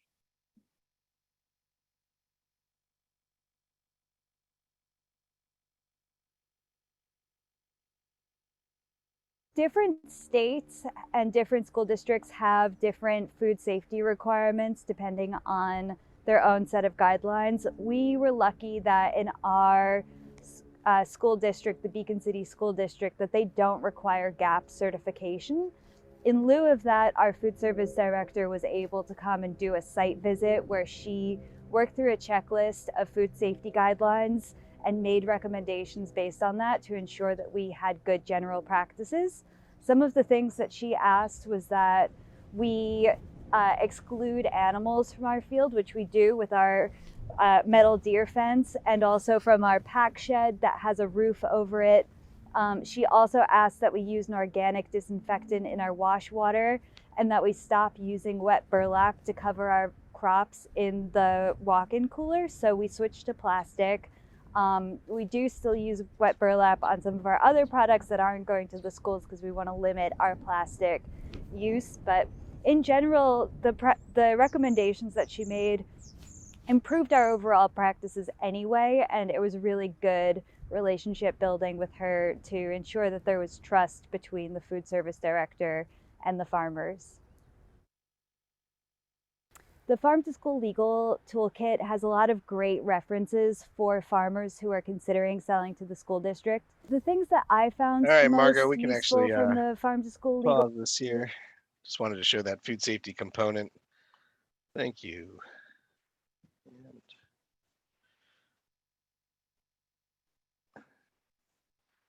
And yes, Amber, I see in the comments, I should clarify, what I was mentioning is the produce safety rule, which is one part of FSMA. Thanks for bringing that to my attention.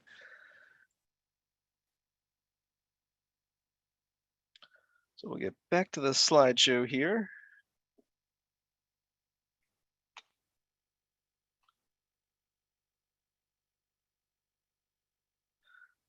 Okay, so after producers listen to the video about Common Ground Farm, or possibly a state or regional farm that you can share, facilitators should talk about some common food safety requirements. And as a reminder, the School Food Authority may not have specified requirements and may lean on the federal and state food safety requirements. As you all know, every school is different. So important things to point out here on slides 42 and 43 are first that schools that set specific food safety requirements or vendor qualifications should address these in their solicitations. Second is to remind producers to review any state-specific food safety standards and to be familiar with the federal standards.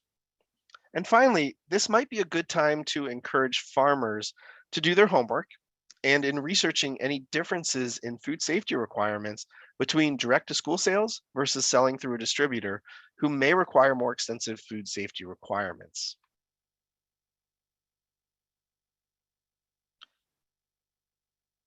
And as I mentioned a few minutes ago, institutions are going to require some level of product liability insurance. It is just as, or even more important than having insurance, is to prove that the food the school is purchasing has been handled in a safe manner. In other words, institutional markets need to know that the food they buy from farmers is not going to make their customers sick, especially school children. So for the purposes of this training, it would be good to share some of the commonly used food safety acronyms, and there are a lot, and what they mean for producers that want to sell to schools. And having the producers understand the differences in these certifications and regulatory programs should help them better communicate with the school buyers. So this section touches on the different types of standards and certifications. And these include FSMA, the Food Safety Modernization Act, which is administered by the Food and Drug Administration and not the USDA. And this is mandatory unless you meet one of the exemptions that you need to familiarize yourselves with. And I should say exempt from some of the record keeping and paperwork, but not exempt from food safety. As I mentioned earlier, there are GAPs, or good agricultural practices, and these are a voluntary set of food safety guidelines designed to help farmers handle food safety from the farm all the way to market. And this includes developing a food safety plan, training employees, and documenting farm practices to reduce the risk of potential pathogens in farm products. And you may also be aware of Group GAP, which is a USDA farm food safety program that allows farmers, food hubs, and marketing organizations of all sizes to band together and pool resources to achieve GAP certification. In other words, Group GAP, according to the USDA website, is helping more farmers supply fresh, local produce to institutional markets and providing buyers and consumers alike with more purchasing and product options. And we suggest also mentioning HACCP, which stands for Hazard Analysis and Critical Control Point, which is a procedural system for food processors, including meat, to ensure procedures are in place to prevent people from getting sick. And there are certifications and trainings for HACCP, and most folks that are outlining a HACCP plan are required to be federally, state, or third-party inspected.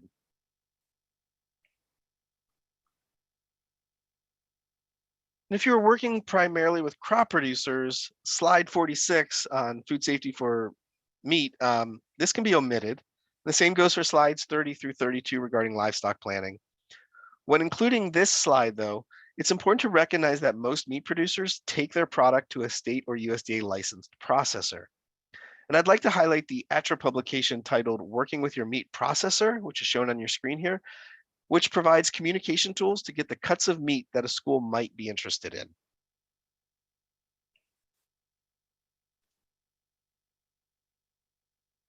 I also want to mention that all of us who worked on this curriculum understand how in-depth food safety trainings can be. And I would suggest that you refer producers to the amazing resources that your state most likely has, and to get familiar with state-based resources. Many of you have extension offices on your team and Produce Safety Alliance certified trainers, which is great. If you don't, consider engaging with them to talk about state-based training programs. And if those resources are not available in your state, you can find many great resources on the National Farm to School Network website and on the ATRA program website as well. We have a food safety page on our website that includes a tutorial, videos, podcasts, and other tools to help producers understand food safety and how to write a food safety plan.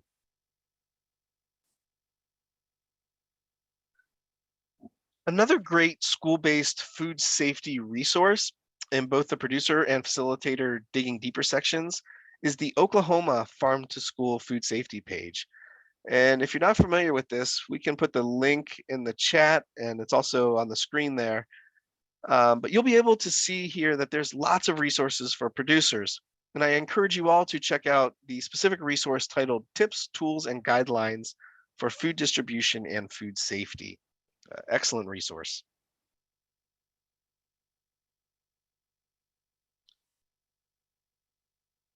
All right, then we have an applied activity related to this section, and this is a food safety risk assessment, and it's located on page 100 of your facilitator guide. And the assessment helps to outline a food safety plan. And you may suggest that producers share the mitigation strategy outlined in this assessment with school buyers. And to make things easy, this is an online fillable PDF, and so it can be filled out and then emailed or printed off to school buyers to show them a farm's food safety risk mitigation strategy. This is mainly for crop producers, as livestock producers typically work with their meat processors to ensure food safety protocols are met. And as I just mentioned a few slides ago, the ATRA publication Working with Your Meat Processor is a great tool to refer your livestock producers to. All right, well, that is the Cliff Notes version of Module 4, and it's a lot to cover on business, production, and food safety planning.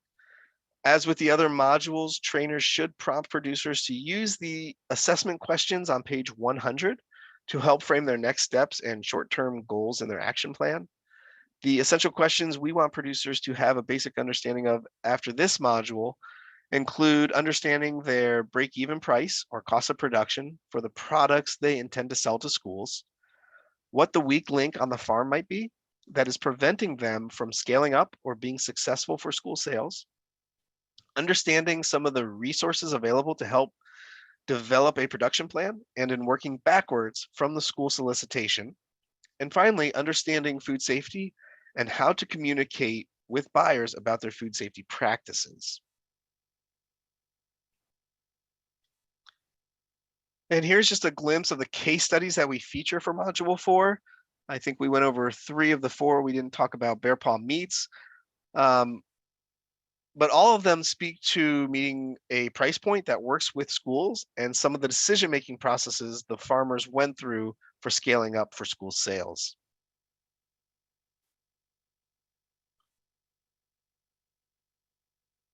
And I just want to finish up by saying that many of the principles discussed in Module 4 are general to all producers, and there is not a lot of regionalization prompts in the facilitator guide. And so we suggest regionalization through producer profiles and to focus on examples of the types of enterprises that are unique to your region or your audience to highlight at your trainings. On that note, appreciate everyone's time. I know it was a lot of information, but if you have any questions, I'm happy to address them now, but also you can see my email is there on the screen. And so feel free to reach out if I can ever be of any assistance.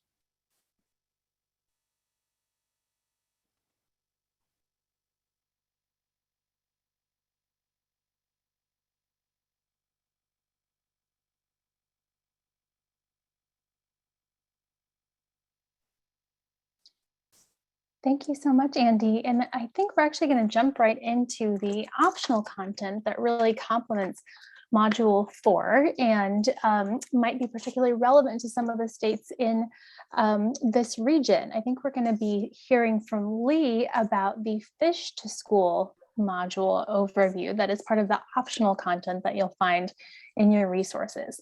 So I will turn it over to you, Lee. Yeah, thank you very much. I appreciate it. Hi, everybody. And I'm really pleased to be able to offer some guidance and some ideas for those of you along the coast and some of those coastal counties and such up and down the mid-Atlantic that have seafood industries or fish farmers in your regions, the ability to also look at options to be selling their products to schools. So what I would like to do here, at least for the next, I would say 20 minutes or so, is just kind of talk about this optional section that you can use if it's relevant for your area. And then we're going to follow up with a talk by Jamie Lionette for about a half hour or so. Jamie is with Red's Best Seafood in Boston, and we'll have a really good practical story about their vision and their work in getting locally caught seafood into schools. So we're really pleased that Jamie could join us and could lend an awful lot of credibility to this session. So we're going to go ahead and jump in. Whenever you look, let's go ahead and go to the next slide, Margot. We're going to start off with our learning objectives for this section. Think of this as kind of like standalone guidance for agencies and training teams that has a decent, viable seafood or fisheries industry. One thing that I would like to really recommend is that you collaborate with your state aquaculture coordinator or your local Sea Grant extension educator, because those individuals, those professionals, would have an awful lot of information about the industry in your area if your training team lacks it. And it will really have a lot of information when it comes to licenses, any types of permits, food safety, that type of thing. So this is basically just a good backbone piece of like presentation that you can build upon based upon the industry that you have in your in your area. So our learning objectives for this course, which shouldn't take you any more than 30 to 45 minutes to do in your session, depending upon how big your session is. The learning objectives basically would be to help you help the participants understand the fish and seafood on the school menu, understand the opportunities and barriers there are to getting your products into the schools, talk about individual sales versus vendor sales, and develop a fish to school marketing tool, which is very important. All of this information can be found on page 123 in the Facilitator's Guide. So as a result of this session, basically you're gonna understand how your fisher and fish farmer clientele can work with schools to introduce local seafood into the markets. Especially introducing them to the nuances of school programs. As I was talking to Jamie a couple of weeks ago, he really understands that deeply, and I think he'll probably get into some of those ways that you get into the schools and some of the things that he had to do in order to develop a marketing message and establish a relationship. So let's go ahead to the next slide, and we'll go into these next two slides, 3 and 4 on this section. Basically introduce the basic characteristics of school needs and options for making a connection. On slide 3, we see that the traditional paradigm in school sales is that menu pretty much drives product. So any fish to school, boat to school type of program or other seafood programs might be able to reverse this so that a specific product volume drives the menu offerings. Think of this as a marketing tool.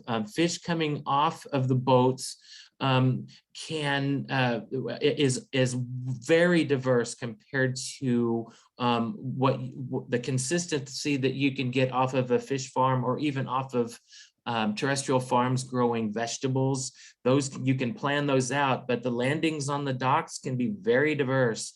And this is an opportunity for the fisher to actually kind of drive that product menu by establishing a relationship. The school kitchen can create flexibility by keeping ingredients on hand to handle the various species that are on offer, and use materials for various recipes. And communication with the school director is very important, especially like making sure that they understand those recipes and what those species are. Dramatic swings in the wild caught fish market can result in the variability of prices and offerings.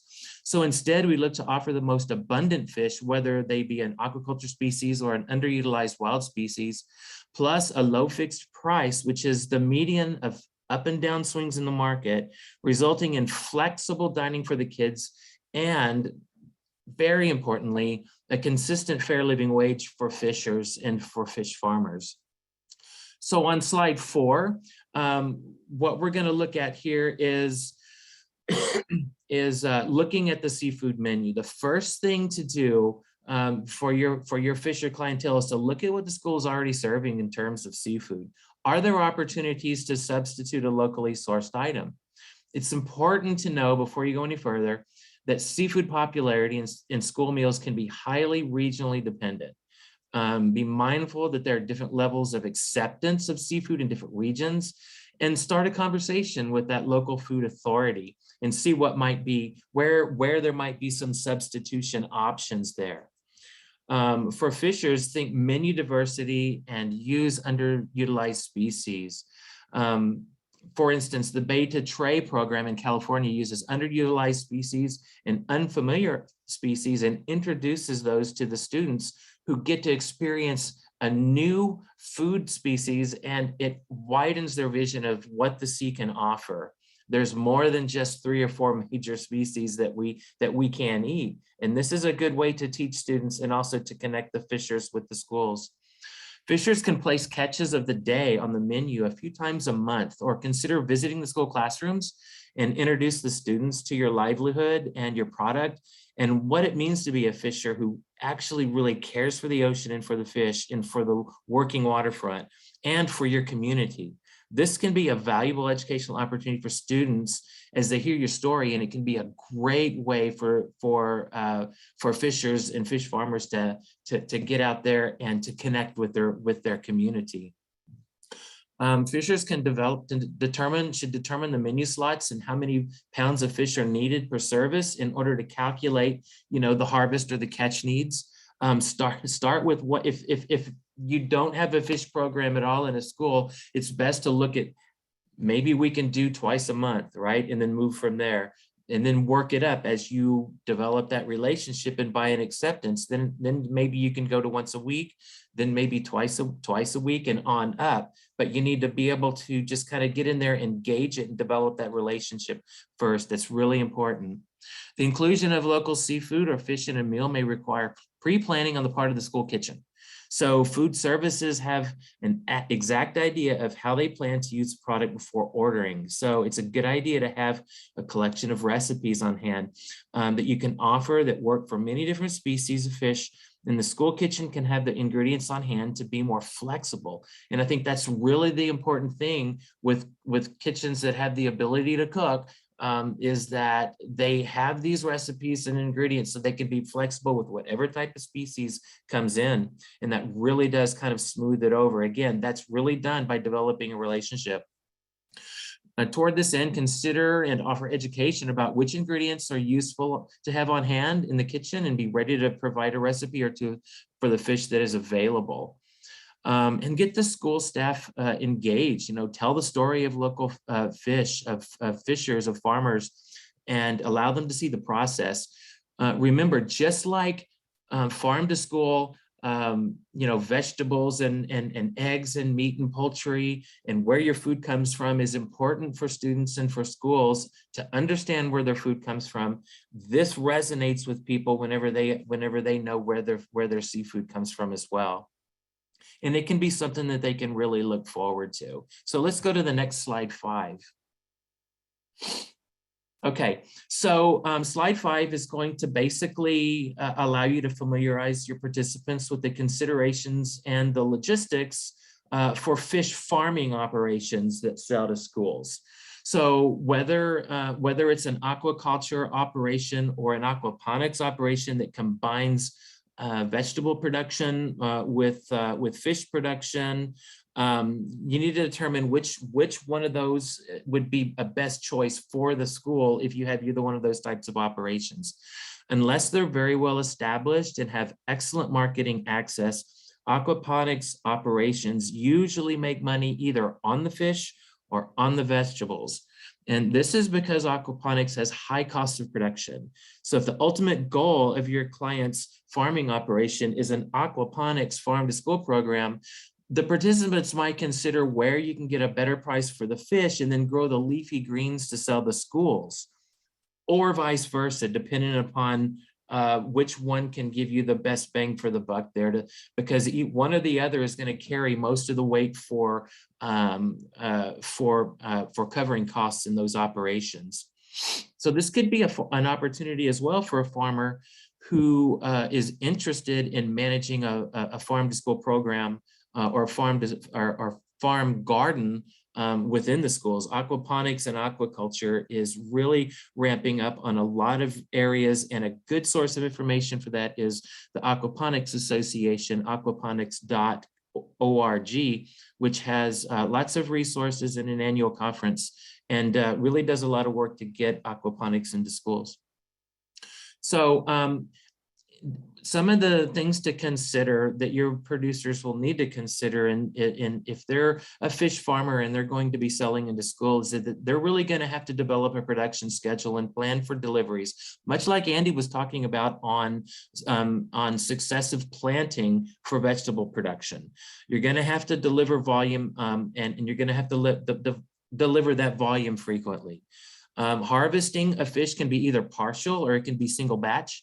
So for many fish farming operations, they use single batch harvesting and have successive ponds or tanks. But partial harvest is better for feed and growth efficiency, and this allows more regular time delivery options. Single batch harvest is characterized by ease of harvest and is appropriate where species are not held at full facility carrying capacity, which causes them to grow considerably slower.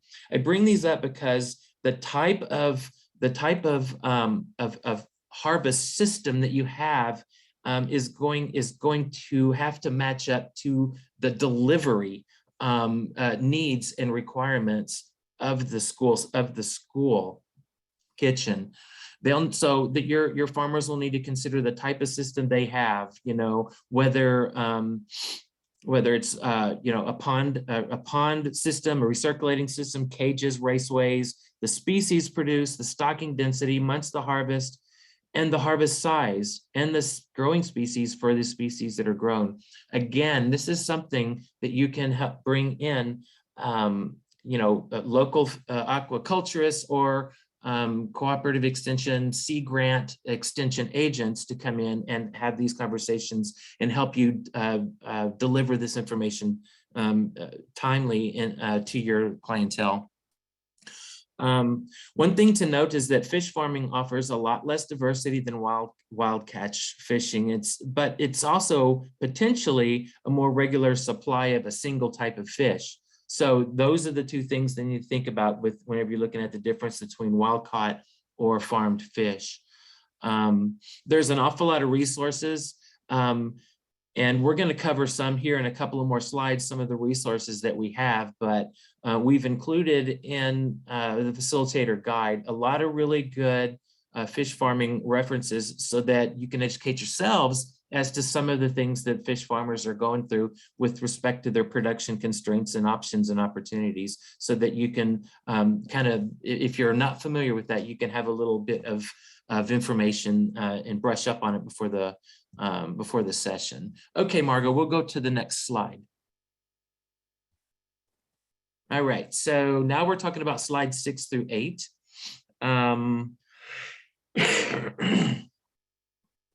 Okay, yep, slide 6 through 8, that's it. So these 3 slides cover logistics and regulations and processing considerations. Consider again, once again, collaborating with your state aquaculture coordinator or your Sea Grant extension educator for this training to supply really good detailed information on the types of permits and licenses that are needed for selling seafood to schools. Excuse me. So there's two types of options for delivering fish to schools.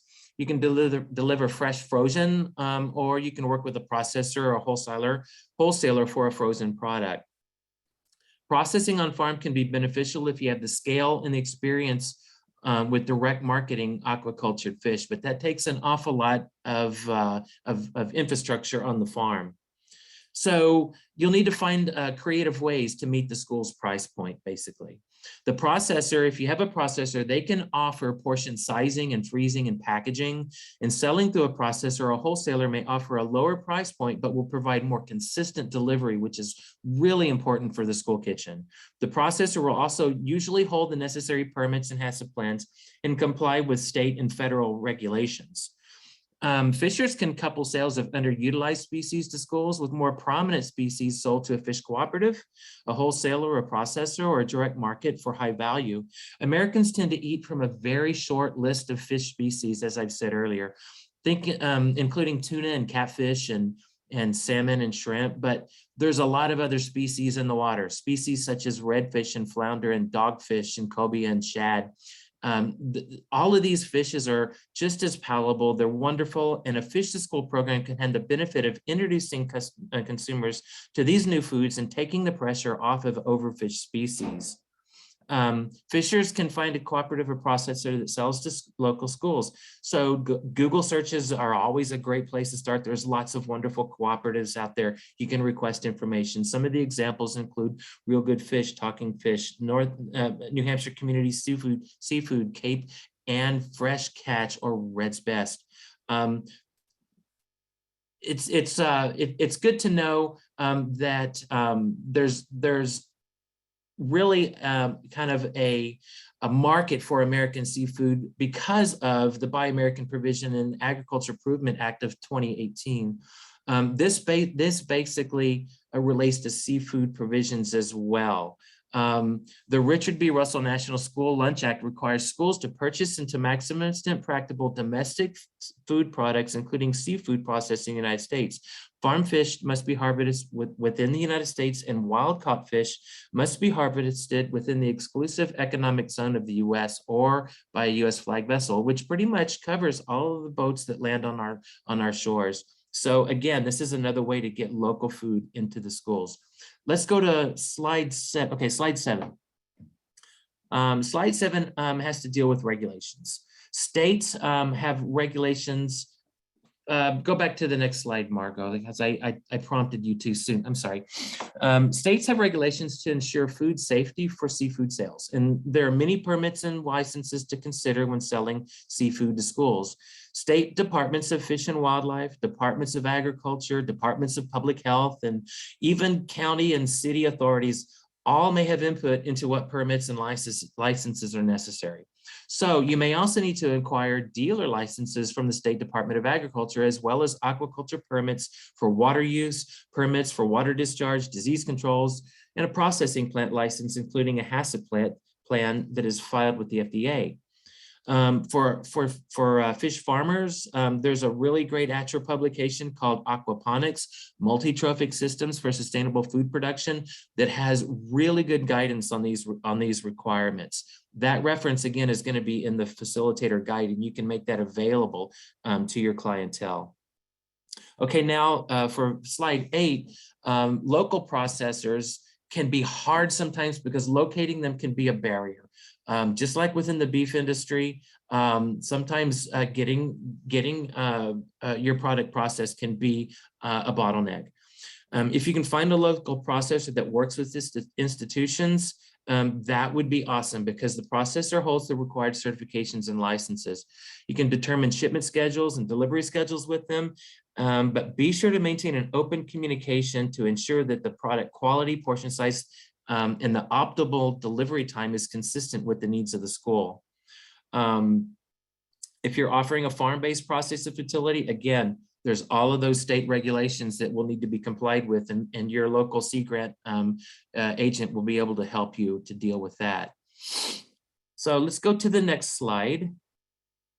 School communications. This slide really just reiterates some of the main points about communication that we've already talked about, and drives home the importance of telling your story and prepares the way for the applied activity that's going to come later. When you tell your story and you engage the staff and the students of the school, you establish trust and you gain an understanding of where the food comes from and who produces it. So this is going to go a long way toward establishing the credibility of your farmers and developing further opportunities for them to sell their products to the schools. Have them tell the school staff and students why and how they produce their products. Give them a story. Think ecology and economy here, and incorporate this message into the school events that they have. The story that they tell could be place-based and have a face, their face, right? Tell the story of their farm, their system, their family, their boat, their fishing season, how their products fit in the local economy, and how the ecology is managed by their practices. Remember, this resonates. Introduce sample menus and get staff buy-in. Conduct chef demos, provide free samples, especially for the less familiar species. Make it something that the kids really kind of look forward to. Wow, we're having, shark tacos again on today. That's awesome, right? One good idea, again, is to place catch of the day species options on the menu with signage. Okay, so let's go to the next slide. This is the writing assignment activity. Basically, the participants will develop a marketing message based upon our last slide that would resonate with their customers. The message should describe and differentiate their operation and explain their philosophy, using this as a marketing tool. And then you can have the participants have a group discussion on the various messaging options that the participants create. So let's go to the next slide. This is what the marketing message worksheet looks like. You could print this out for your participants. It's on page 130 of the Facilitator's Guide. Walk through it and really have a good marketing message discussion. So that really concludes what I had to say basically about Fish to Schools, with some of the basics that you'll need to cover. Again, you're going to rely heavily on your local Sea Grant, your local aquaculture coordinator, a local fisherman, that type of thing, to really kind of help you to engage with these guys. Right now, what I'd like to do is I would like to introduce you to Jamie Lionette. Jamie Lionette is the director of the Sustainable Seafood Program at Red's Best in Boston, Massachusetts. And I was fortunate enough to have a great discussion with Jamie a couple of weeks ago on what they did. And he has agreed to come on board and to just give us about a half an hour a discussion of how they are bringing fresh seafood to the schools, what their model is, and what implications it might have for others who are trying to do so. And I'm sure he would take questions from you if you had any. So I'm going to go ahead and take the screen. And hey Lee, I'm sorry to jump in. Folks haven't had a break in quite a while. I'm wondering if we might be able to give folks a quick break before we jump into a conversation, so they might be able to pay a little bit better attention. Would that be all right with you? That would be fine. How long, Okay. how long do you need, Lacey? Great. Let's try for 10. I know that's cutting folks' break a little bit short, but does that work for you, Lee and Jamie? I know that you might be on, can we have a 10-minute break? Okay, great. Lee and Jamie, we're ready for you all to take it away whenever you're ready. Okay, thank you, Lacey.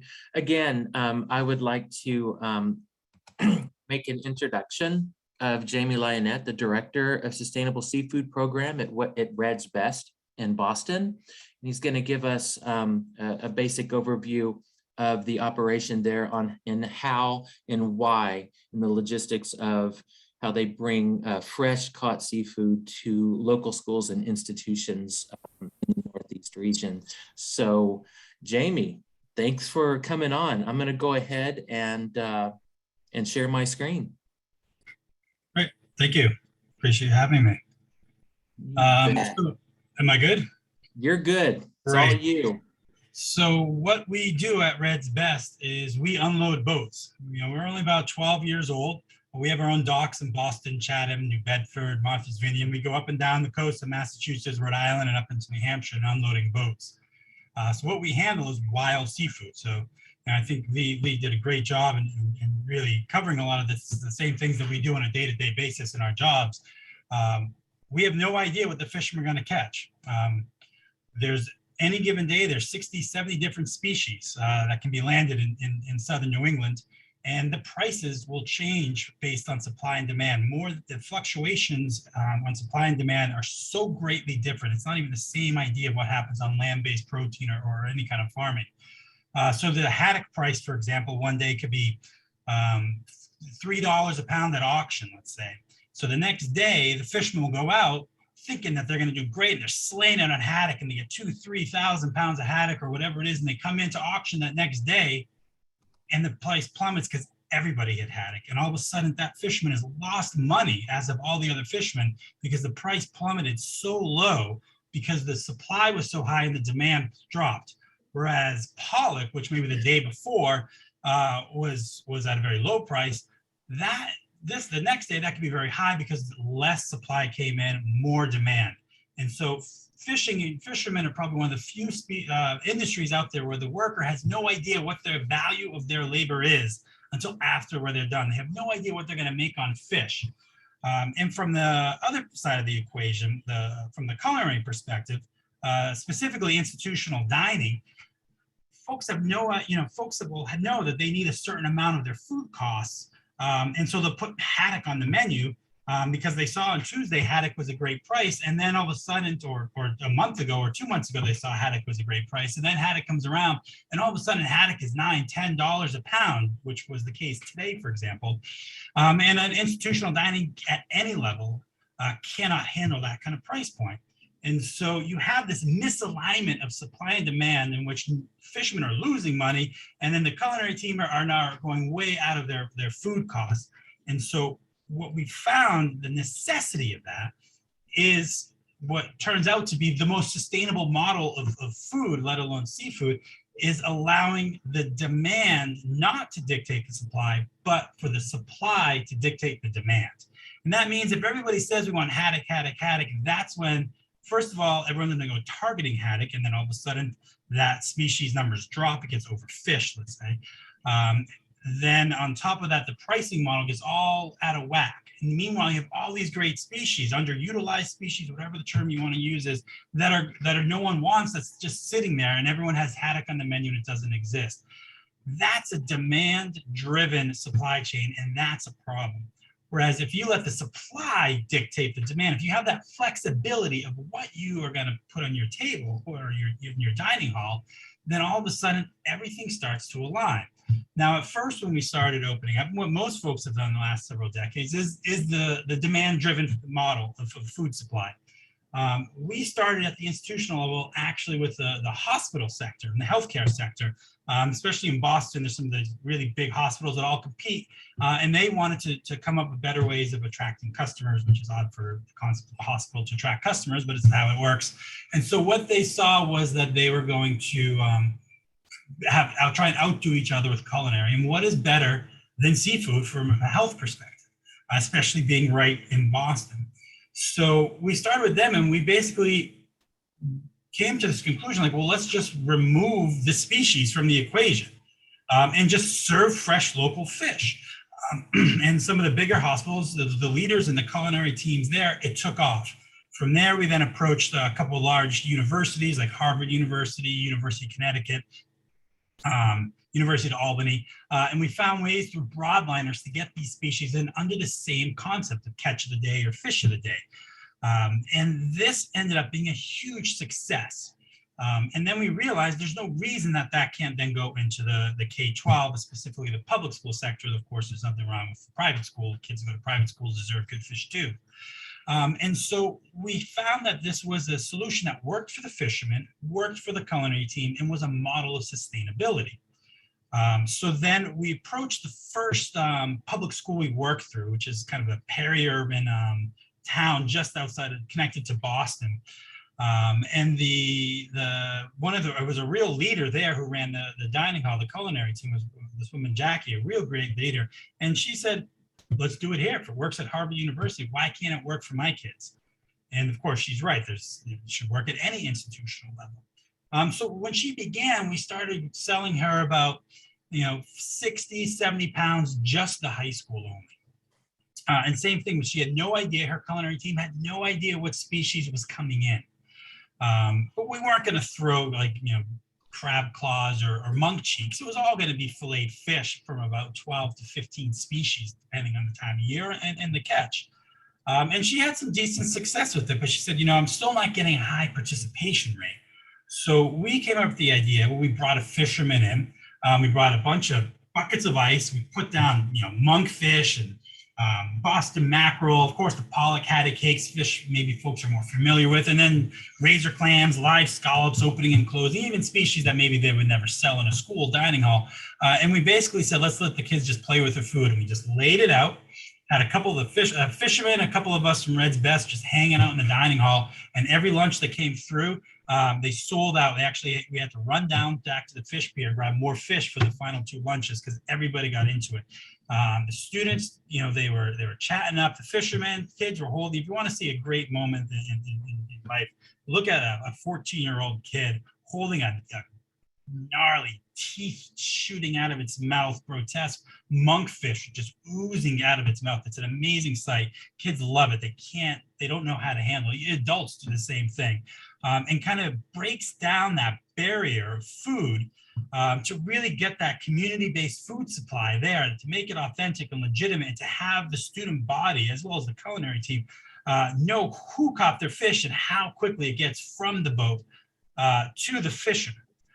So I'm looking now at the screen. You'll see down there where it says that little haddock and Zachary Nichols on the from Jim Ketting on the Zachary Nichols' boat. One advantage that we have at Red's Best, but it doesn't mean that only us, but we have the advantage because what we do is we actually unload boats. So we have to report to NOAA, the governing body, the catch, the data of all the catch.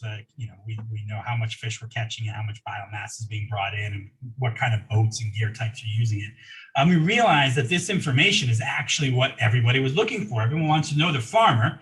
Everyone wants to know who's raising their food on land, and no one's ever really had an understanding of who's fishing.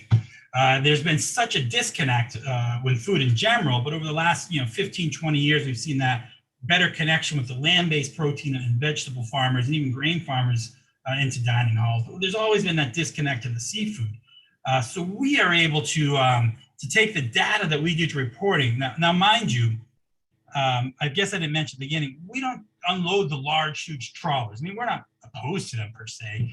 We're only 12 years old. We generally found our niche in with the large fleet by numbers, which are the medium and small sized boats. These folks were just getting beat up at auction and they had no real outlet. And so these kind of fishermen, we gather all their fish in over the course of 24 hours, let's say, and it comes into Boston. But it's a lot of paperwork when you're dealing with over the course of the year, 900 to 1,000 different boats. It's a lot of paperwork. Each boat having a different, landing 12 different species. We just had to come up with something. So we have our system. We realized that we can make a QR code for each individual catch and then pass that information on with that data that we give to NOAA, the governing body, directly to the end consumer. So, when we sell a box of fish, they'll have that little QR code you can see there with Jim's name on it. And that zaps out to the PDF, which has that blue bar on it on your screen. And then we give posters to all the culinary teams, one poster for each dining hall with this little place you can slide the information in. So the student body and the staff come in and they see not only what species are they catching, but that Bob Eldridge on the unicorn landed it in Chatham, Massachusetts. And he's a gill netter. This is all the data that we have to give to NOAA. So you can't mess with that. That's illegal. Like, it's all the legitimate, real data that goes into the government. And that is actually this great traceability and connects the chef to the fisherman, and ultimately is connecting the student body to the ocean. And especially it works really well. I know there's folks think if you don't live on the ocean, you don't like fish. I don't know if I necessarily agree with that. What we see over and over is when we go in, we're doing at this point, we're at maybe 30 or 40 different school systems, even post-pandemic. before pandemic, we're at even more. What we see is we go into Western Massachusetts and some of these public schools by Massachusetts standards far away from the coast, but people go to vacation or they have cousins that are on the coast. So when you're able to tell these folks, these magical sounding towns like Chatham and Provincetown and Green Harbor and New Bedford and all these really great coastal towns, that this is where their fish is coming from. And these are the folks who are coming to, it resonates, it gets in deep. We have gone in, I kid you not, in a small town in Western Mass, small city in Western Mass called Fitchburg. I was in there doing one of these demos, and one of the teachers came up to me and he's like, just so you know, I eat your fish every Thursday, because we do every week, and it's great. In the summer when I'm not working, I'm a striped bass fisherman down in Plymouth, and I sell you guys fish. So these kind of things are totally real and legitimate. Northeastern University, the head dining hall, the head chef there, his nephew is one of the fishermen that unloads at our boats. So this sense of community is very real, and it goes even beyond the coastal towns. So I can't impress upon you the significance of knowing where that fish comes in and the connections that are very, very real at the student body. So these are really some of the things that just right away, it worked well for us. So we talked about underutilized species a lot. I think the first thing I want to say about underutilized species is they're always changing too, as far as which has the most high supply. So let me put it this way. Dogfish, spiny dogfish 4 years ago, the majority of, if you go to England and you eat fish and chips there, the majority of that is coming out of Chatham, Massachusetts, and it was dogfish. So 99% of all dogfish, which was 5 years ago the most abundant fish really on the coast, so they were everywhere, was being exported. And once you start exporting, everyone knows this, the producer, the fisherman, the farmer, they get screwed. I mean, it just generally always is worse. Too many other people are making money, and the producer is making that much less. So we found that once we started pushing dogfish into the public schools, rather than getting 16 cents a pound, which sounds really low, and it is, by the end of that season, we were able to leverage the exports with keeping fish local, and brought up to 19 to 20 cents a pound on fishermen, 3 to 4 cents a pound, which changes everything. That small amount of money goes from unsustainable wage to living wage. And all we did was keep it in, and this was great. But now, not that dogfish is being overfished, but now the market for dogfish is there, and so it's pretty stable. Whereas right now, skate is really the new underutilized species that we should eat. And next year, it could be something different. It's always kind of changing. So again, when it comes to underutilized, the flexibility in the species, the flexibility in the supply is the key for it to be successful, because it's always going to change. There's always going to be a new underutilized species that we have to eat. Now, everyone's talking right now about high food costs. And I hear this at every institutional dining that we hear, high food costs. There's skate right there, high food costs. I'm wholesaling the skate at the same price as we were 2 to 3 years ago, whereas haddock today was 3 times the price that it was 2 years ago. So some species, and then like obviously, well, I'm sure everyone's heard or seen scallop prices and lobster prices. They're 3 to 4 times what they were. It's outrageous how expensive, but that's the way it works. The beauty of seafood, especially on the East Coast, is it's the great equalizer. There's always going to be something that is still inclusive, accessible, and affordable at every institutional dining level. So I look at New England, and our cash crop in New England is seafood. You can slaughter every chicken in New England, and you'd be struggling to feed 1 or 2 public school systems. That's it in a day. You could feed in New England. I suggest you can feed every single school system in New England local seafood every single day, and that could apply up and down the East Coast. There's so much seafood coming in. We have the opportunity to bring it in, and as long as there's that flexibility, it can be inclusive. It can fit even the toughest, tightest, smallest food costs, the smallest margins that many public schools have. We go into some of the wealthiest towns in Massachusetts with our seafood product, and we go into some of the absolute poorest or most working class immigrant cities in Massachusetts. Let me tell you, it's a great feeling for everyone when someone says, oh, well, you know, because I work in the fish industry, people say, well, where's the best place to buy fish? I get no greater pride than saying, go into Springfield, Massachusetts, citywide, any public school system, the third Thursday of every month, and you're going to get the freshest seafood in Massachusetts because we unloaded it that morning, it gets to school, and they're serving it that day. For those of you who are familiar with Springfield, this is just one of these cities that has had a lot of struggles. The economy is really struggling there, and yet they're eating some of the absolute best, freshest seafood around. And that's the beauty of seafood on the East Coast, is you have that ability to make it the center of your plate protein that's going to be local. That's going to have the least amount of food miles. That is the absolute most sustainable, and is going to get everybody involved excited about it. The notion that children don't like fish is just something that we've created in this country for some reason I still don't understand. The physiology of the American child has not evolved away from where it's been for the last thousands of years of other children who eat seafood on a regular basis. So if we say kids don't like seafood, of course, they're not going to eat it. But if you get excited about it, then they're going to eat it. And this is another trick, not a trick. This is another great way of really making a community-based food supply, is approaching the culinary teams.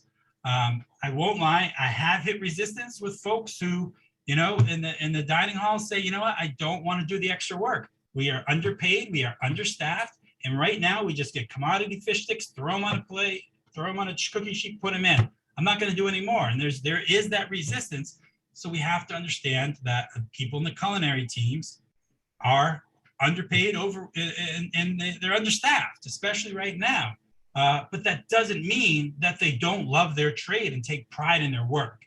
And so once you get over that initial kind of hesitancy, which I don't get all the time, but I have, what you find is people do take pride in their labor.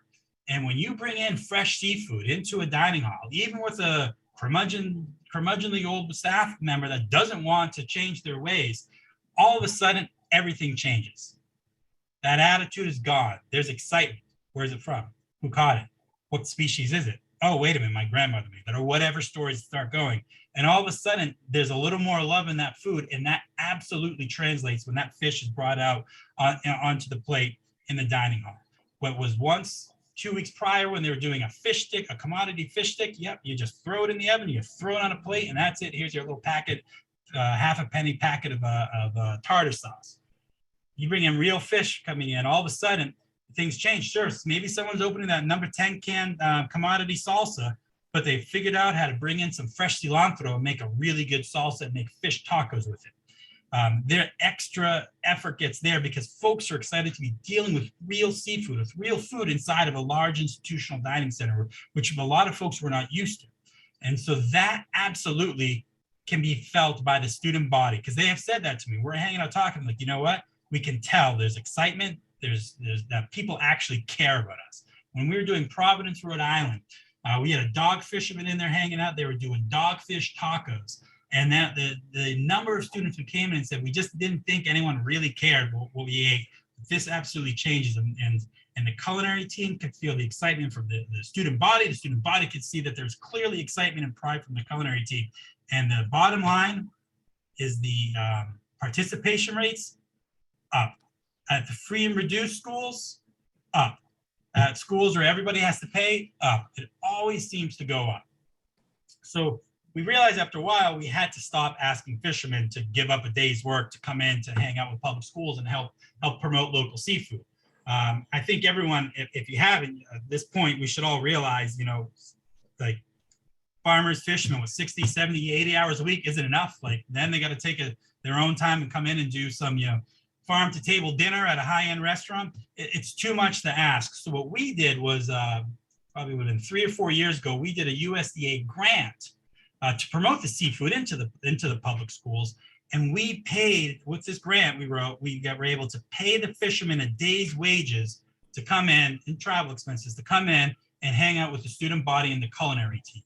So we bring them in early, they hang out with the culinary team, they get the culinary team excited about it. The buy-in from the culinary team is more important, I found, than buy-in from the leaders at the director level of a public school or any of the sustainability clubs. You get buy-in from the culinary team and it is a slam dunk. You will have spectacular success bringing local seafood into a school. So you have the fishermen hanging out.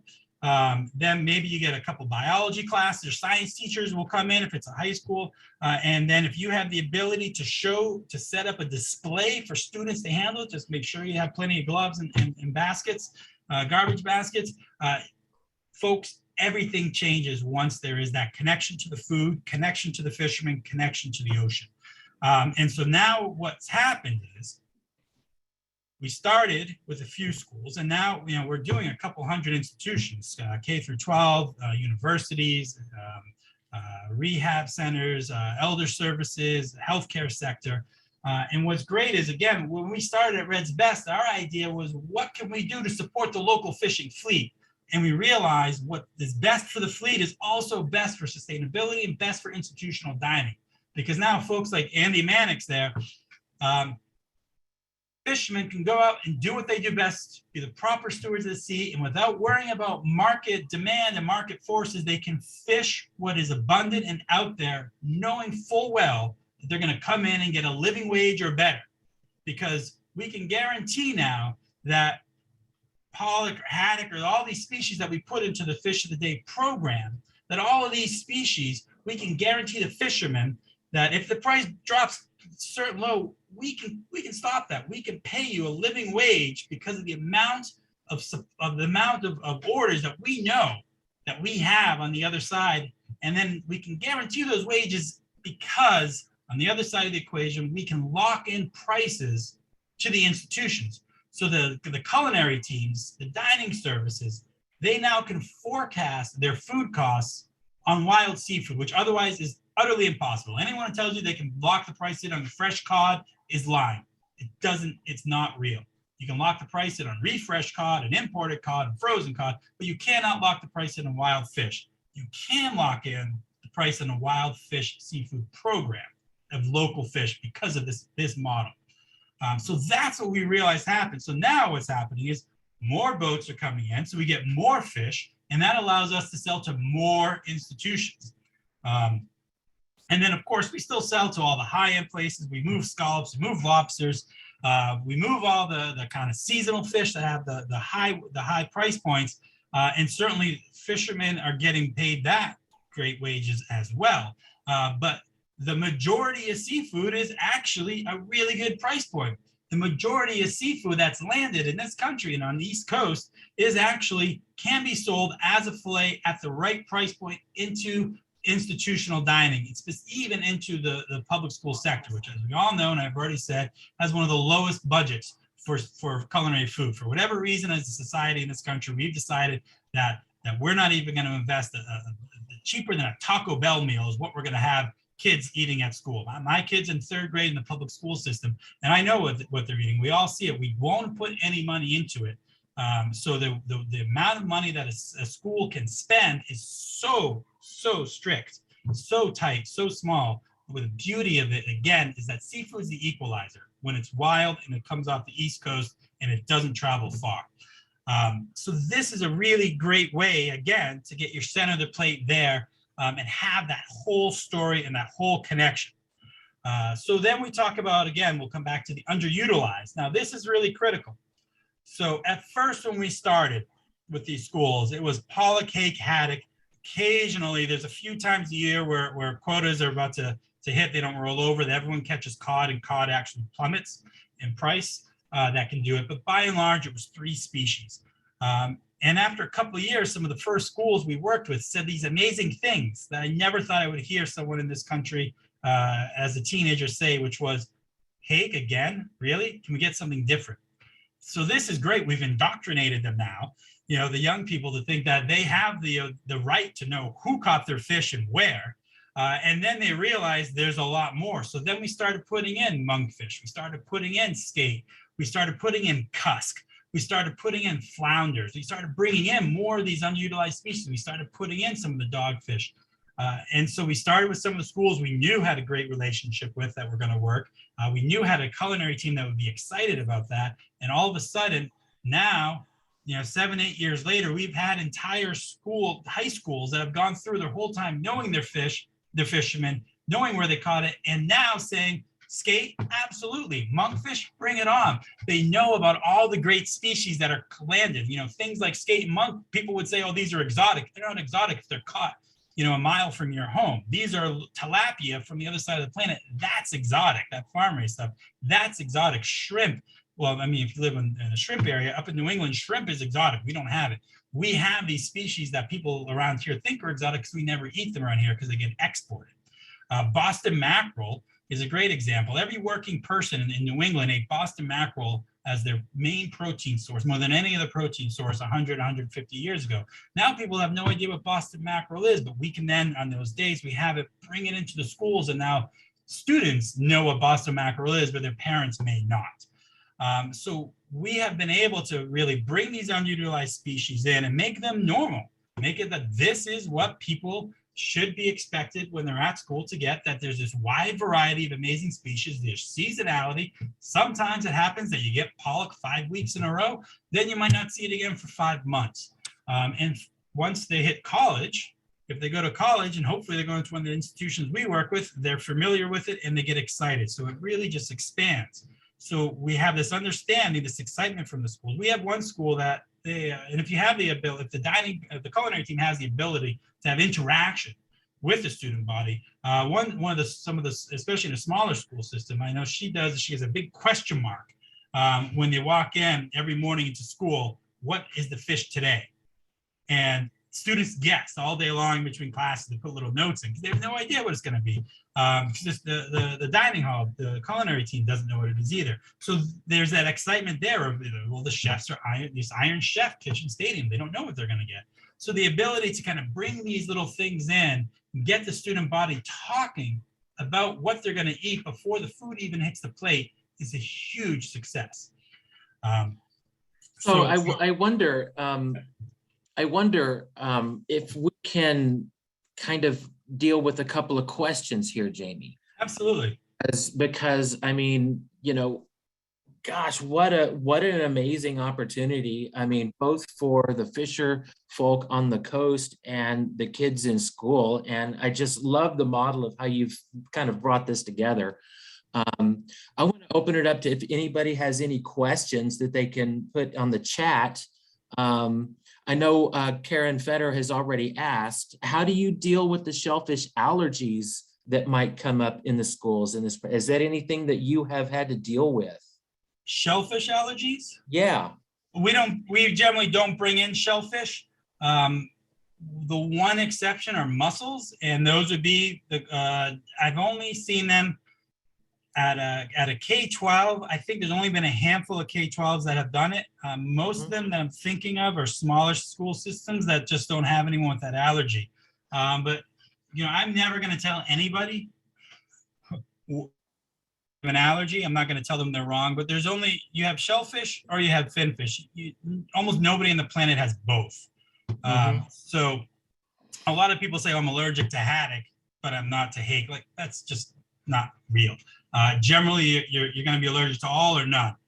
So the shellfish one, though, and occasionally, I think one time, I can't remember, there was one time that we brought in a demo and we brought some shellfish in and they asked us not to because there was a shellfish allergy.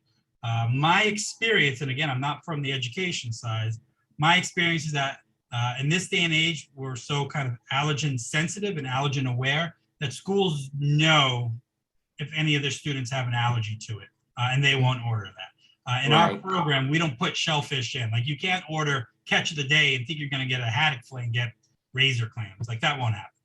Right. Melinda Francis says, she has a comment here. She says, love the use of the QR codes. And I do too. I think that's fantastic. The traceability is one thing. I mean, that is mandated federally. And you guys are taking really good use of it. And the thing is it really exemplifies your ability to show the school folks exactly where the fish came from. I mean, down to the boat, the person who operated it, the kind of gear that they have in the water. It's really amazing. And again, I think it's a model for the types of things that can be done and certainly working with an organization like yours, the local fisher folk can have that opportunity. You guys are handling the market. They can actually go out and bring in the fish. So Nicole Broadwater says, any plans for expansion into other regions? Well, the thing about New England is I'm not trying to boast about it, but we're in New England, we sit on some of the absolute best fishing waters in the planet. So there's a high demand. So we do actually export probably less fish than any other kind of fish wholesaler. We keep most everything in the country. We do send fish around the country all the time. We do for large scale universities, we have shipped even into the Midwest. What we generally find is the distribution is the tricky part. So around here, you know, we were able to collaborate with the broadliner, Cisco, and really have them do the deliveries for it, because that's what they're great at. That's what they do. And the folks who are set up with Cisco would order through them. And then most of the self-ops don't work with Cisco, and we pay $20 to some of the local fishmongers to bring it around. And then some of the, like Cornell University, they go through one of the large trucking companies. So, and we're starting to line that up. So that's really where, is there a school that can work with a large trucking industry and take it, is really the problem lies, because generally at a K-12 level, it doesn't work. Whereas universities and even some healthcares generally have the logistical ability to work as essentially a seafood distributor who will buy from a wholesaler like us. Mm-hmm. Mm-hmm. So there's always a way, but it's always sometimes a little trickier than normal. Okay, so Karen Fetter has her hand raised. Do you want to take your mute off and ask a question, Karen? Sure, great, thank you. This has been really fascinating. Thank you, Jamie. So how did fish get to schools before your company was created? Because you said you've been around for 12 years. And so I'm just trying to follow the supply chain, knowing somewhat how the supply chain works here in Maryland, because we're trying to push seafood in the schools here. But obviously it's a little bit different up in Boston than it is down here. Well, I don't think it's that truly different. As far as us, we just weren't selling to schools until I think probably eight or 9 years ago. I can't remember exactly the year. We were just selling to other fish distributors and fishmongers and other wholesalers around the country. The rest of the food supply at K-12 has often been, I think you'll find, I mean, you probably have seen this, has been the USDA commodities, the commodity fish sticks, which often is the only kind of way that you're finding seafood in schools until recently. Certainly my experience outside of my job, that's what it's been. You haven't seen a lot of it. Now, don't forget, on a lot of schools right now, the last 30 years, the idea has been cut back on labor and just raise your food costs to the kind of value added. So that would really limit fresh seafood when you have breaded stuff. We actually just started collaborating with a local processor to make local fish sticks and dogfish nuggets and skate nuggets for the schools that only have the ability with one or two service staff members to cook that kind of stuff. So before that, I don't think you'll find much fresh seafood in any school in the last 40, 50 years, but I'm not a historian of that either. Okay. Do we have any other questions for Jamie at this time? I want to be cognizant of everybody's time, and certainly of Jamie's. You've been so gracious to come on with us and share a little bit of time this afternoon with us. I wonder if you have like maybe a 2-minute pitch to wrap it up. What are the important things? What would a group need to think about if they were going to bring fish into schools? Well, I think the beauty of seafood is that there's so many folks involved on the fishing side of it. There's so many small boats. It's really one of the last kind of places where almost all seafood comes from the independents, the independent small farmer, there are very few of them, and most of them, especially in the Northeast, are so small they can't possibly produce enough for a school. But collectively, the small and medium-sized fleet, as well as the large trawlers for that matter, and they're all independent, they can do it. So you have a real opportunity for community-based food supply that is giving wages that are living wages to the producer. And getting it with the least amount of miles into the institutional dining at a K-12, and really being able to flex the true community. And it's not just, oh, look, here's a local apple now and again, or here's some nice carrots that we could do once a month. This is something that can happen on a regular basis. And the more we keep seafood local, the more money that stays in the community, the more that stays, the better price the fishermen will get. And the beauty is it actually lowers cost on the purchasing side. So there's so much great opportunity there for it. And the beauty of it is it's so abundant. There's not much more land we can take in the US to start producing food, other than taking away housing and wild land, which we can. There's still a vibrant, flourishing ocean that, if managed properly, and I would suggest to you that the Northwest Atlantic is the most regulated body in the history of humanity. The way it's regulated in the last 30 years is really a model for the world to watch. So you have a great opportunity for sustainable seafood and just for it to grow and for people to flourish. And on top of it all, at the end of the day, kids love seafood. It's just the truth behind it. And everybody can get super excited and get into it. Excellent. Jamie, I want to thank you again. We've got thanks here on the chat. I think you resonated with some folks and give some people some things to think about whenever they go back to their own clientele, their farmers, their fisher folk, and start having this conversation about local food in the schools. So Jamie, thanks again. I really appreciate it. Great presentation. And appreciate your passion for this. I can feel it and it resonates. So thank you. Lacey, I'm going to turn it back over to you. Thanks, Lee and Jamie. That was amazing. And this is the first regional workshop that we've gotten to have this incredible Fish to Schools presentation. So you guys got a special, very special treat. We are coming up to the end of the day. We're going to go ahead and wrap our group session, and then we're going to open up the rooms, and you can spend the last 10 minutes in your room together. We'll just send a message at the end of the hour. We have a ton of time tomorrow for you to be working in your group. So I just want to assure you that you will have time to come back together tomorrow. So you'll have a few minutes in your groups. You can spend it on those last few Jamboards 13, or you can just do a real quick debrief and plan for tomorrow. So we'll send you into your rooms. We are so grateful for your time today. And we have just one day left tomorrow. Again, a lot of that time will be spent in your group. So I just want to assure you that you will have lots of time to think and plan and talk about those next steps. So you'll have about 8 minutes. We'll probably leave the rooms open for a little bit longer than that if you would like to stay in there.